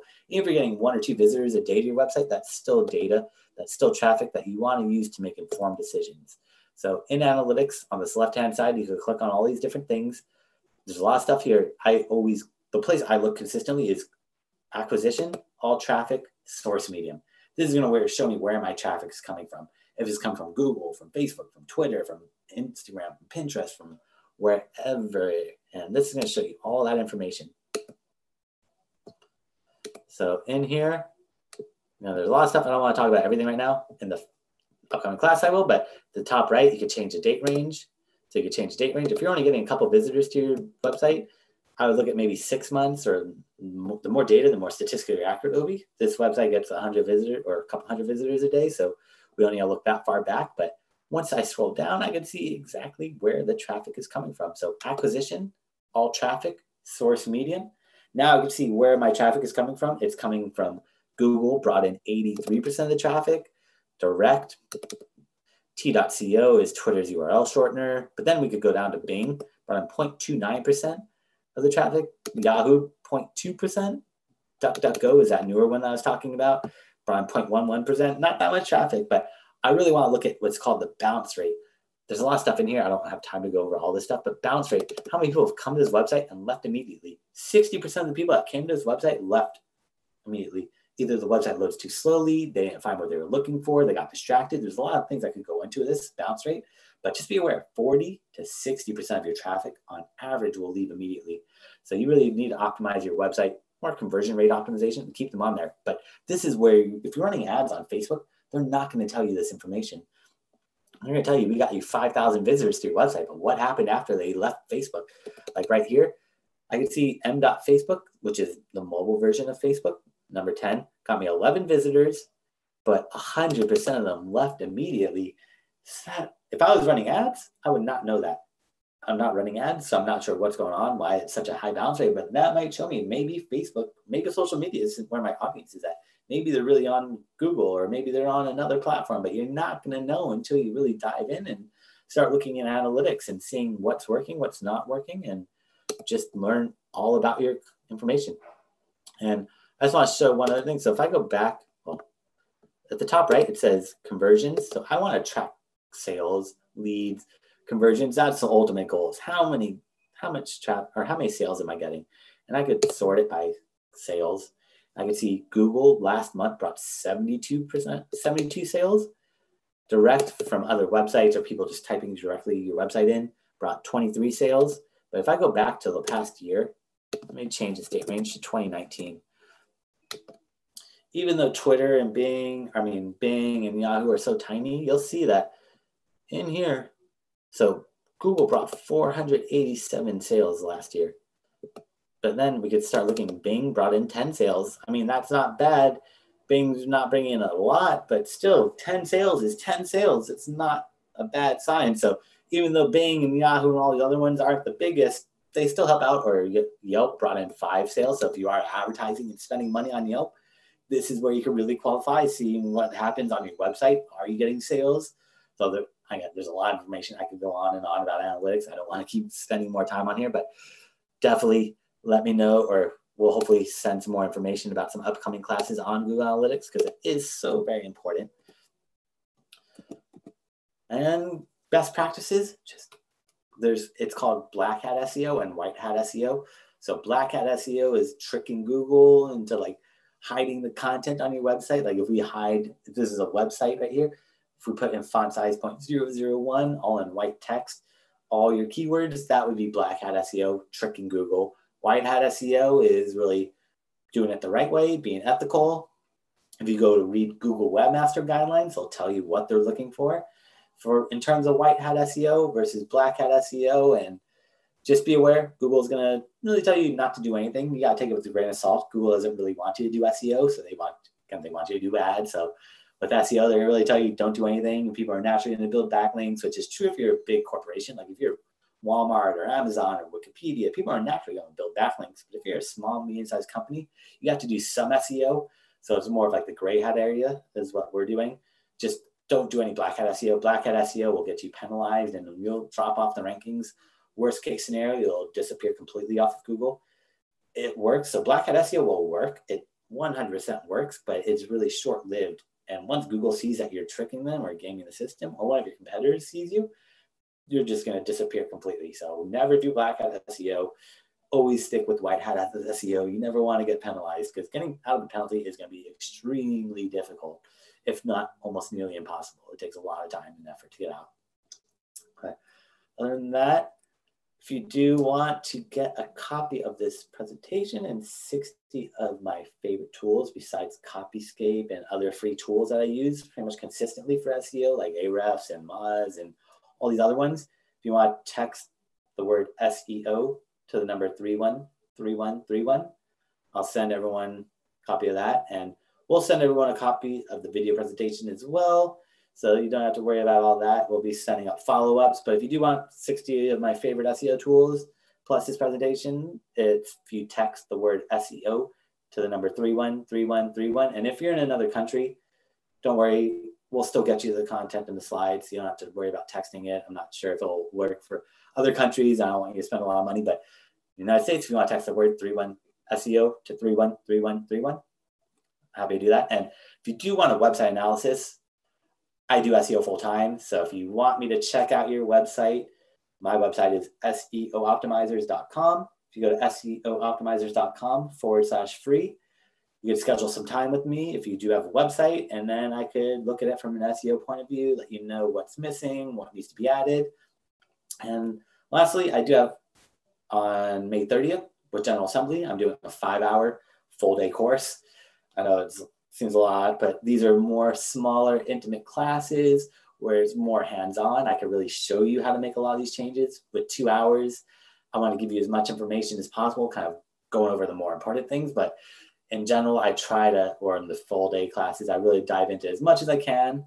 If you want to check that out, you can go to General Assembly, or I made a short URL. So if you go to seooptimizers.com/bootcamp, it'll take you to the General Assembly page with that class. But I do these classes every few weeks. So I also have 2-hour classes that are a little slightly different than this. So again, the more you learn, that's really how I learned all about digital marketing, is coming to classes and workshops and just reading up on my own. And that is the best way, is just learn on your own. If you do read content online, just make sure it's from like 2019 or 2020, because stuff gets outdated so quickly with digital marketing. So you just really have to be on top of it and stay aware.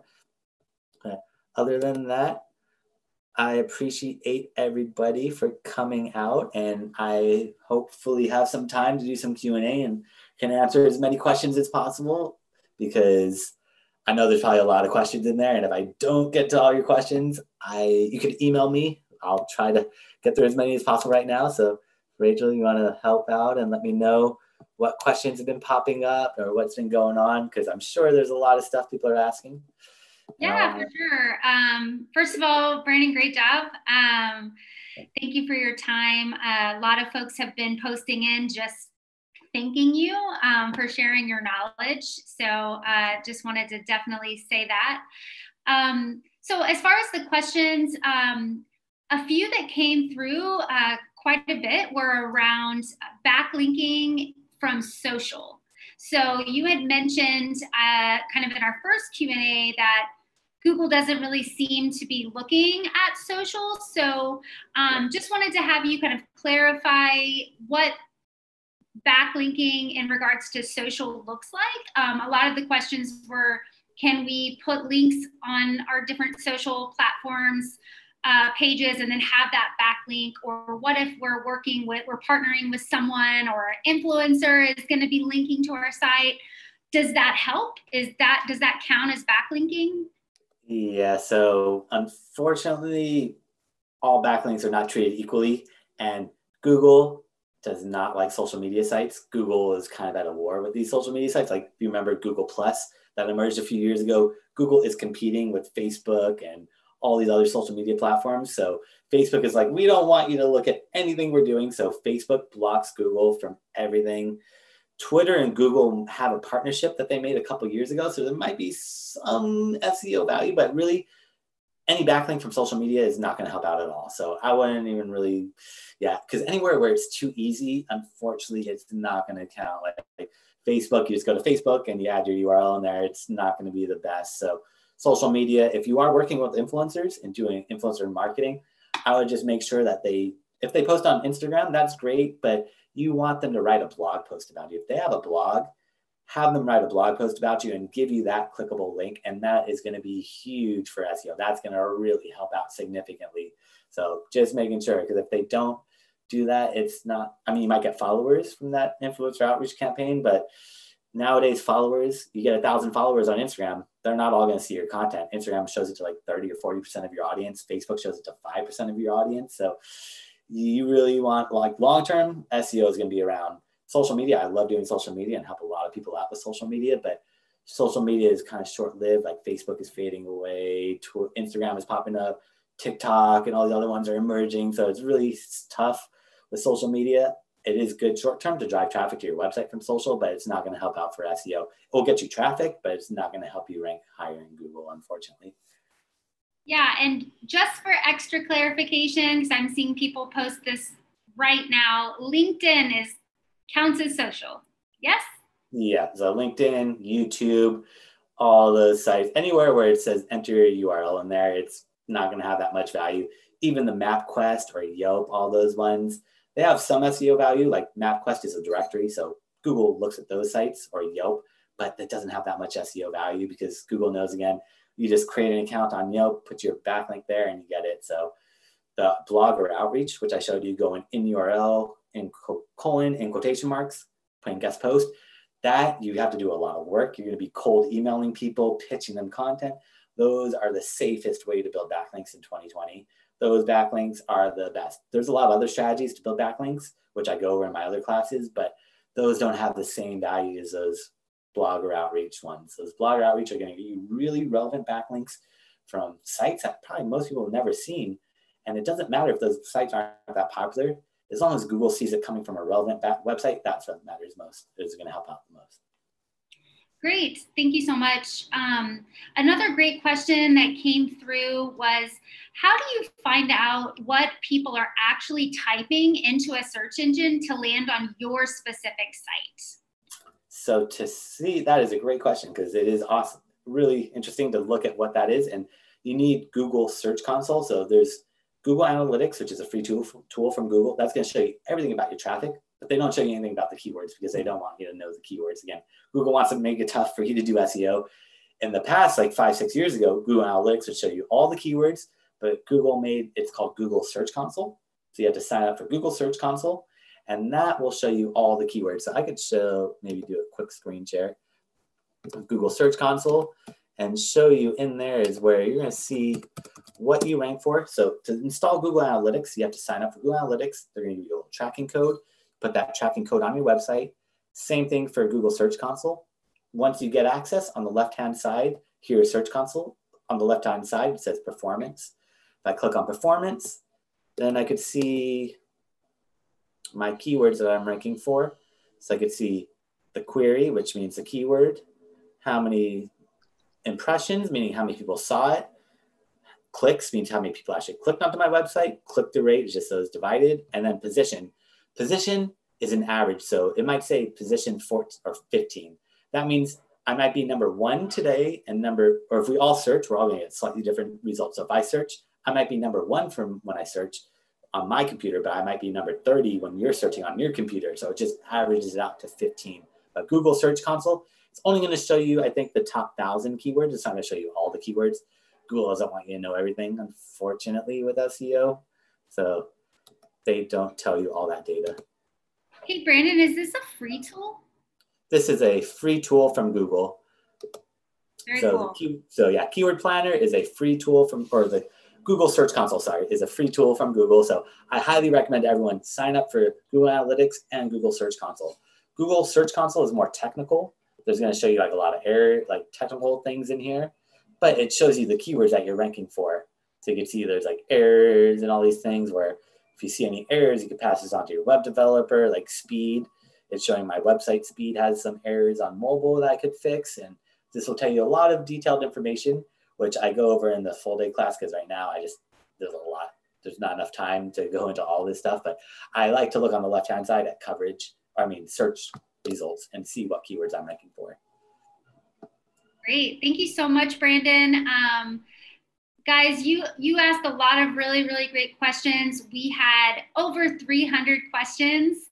So I know that we did not get to all of them, but a lot of them were kind of falling under some of these kind of larger buckets. So hopefully a majority of your questions were answered. But as Brandon had mentioned, he's available for additional kind of consultation if you wanted to reach out to him directly. Thanks so much, Brandon. Yeah, definitely. Thanks everyone for helping. Thanks everyone for coming today. And I appreciate you taking all the time. And if you do have any specific questions that I didn't get to, you could always email me. So brandon@seooptimizers.com. But other than that, I appreciate everyone taking the time today and hope to see you back at some future classes. Yes, thank you everybody. Once again, we have completed another of our Free Friday class at General Assembly. Make sure to follow us on social media at General Assembly, ga.co/Free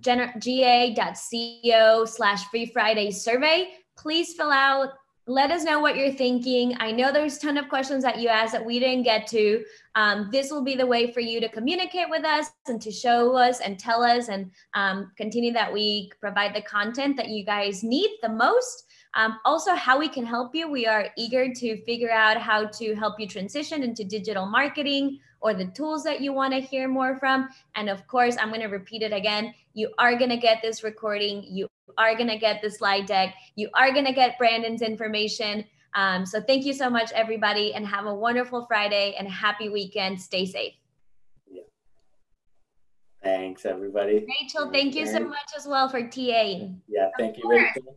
Glad to help. Thanks for all the great questions, guys. Yeah. See you soon. Bye-bye. Thanks so much, everyone. Thanks, Rachel.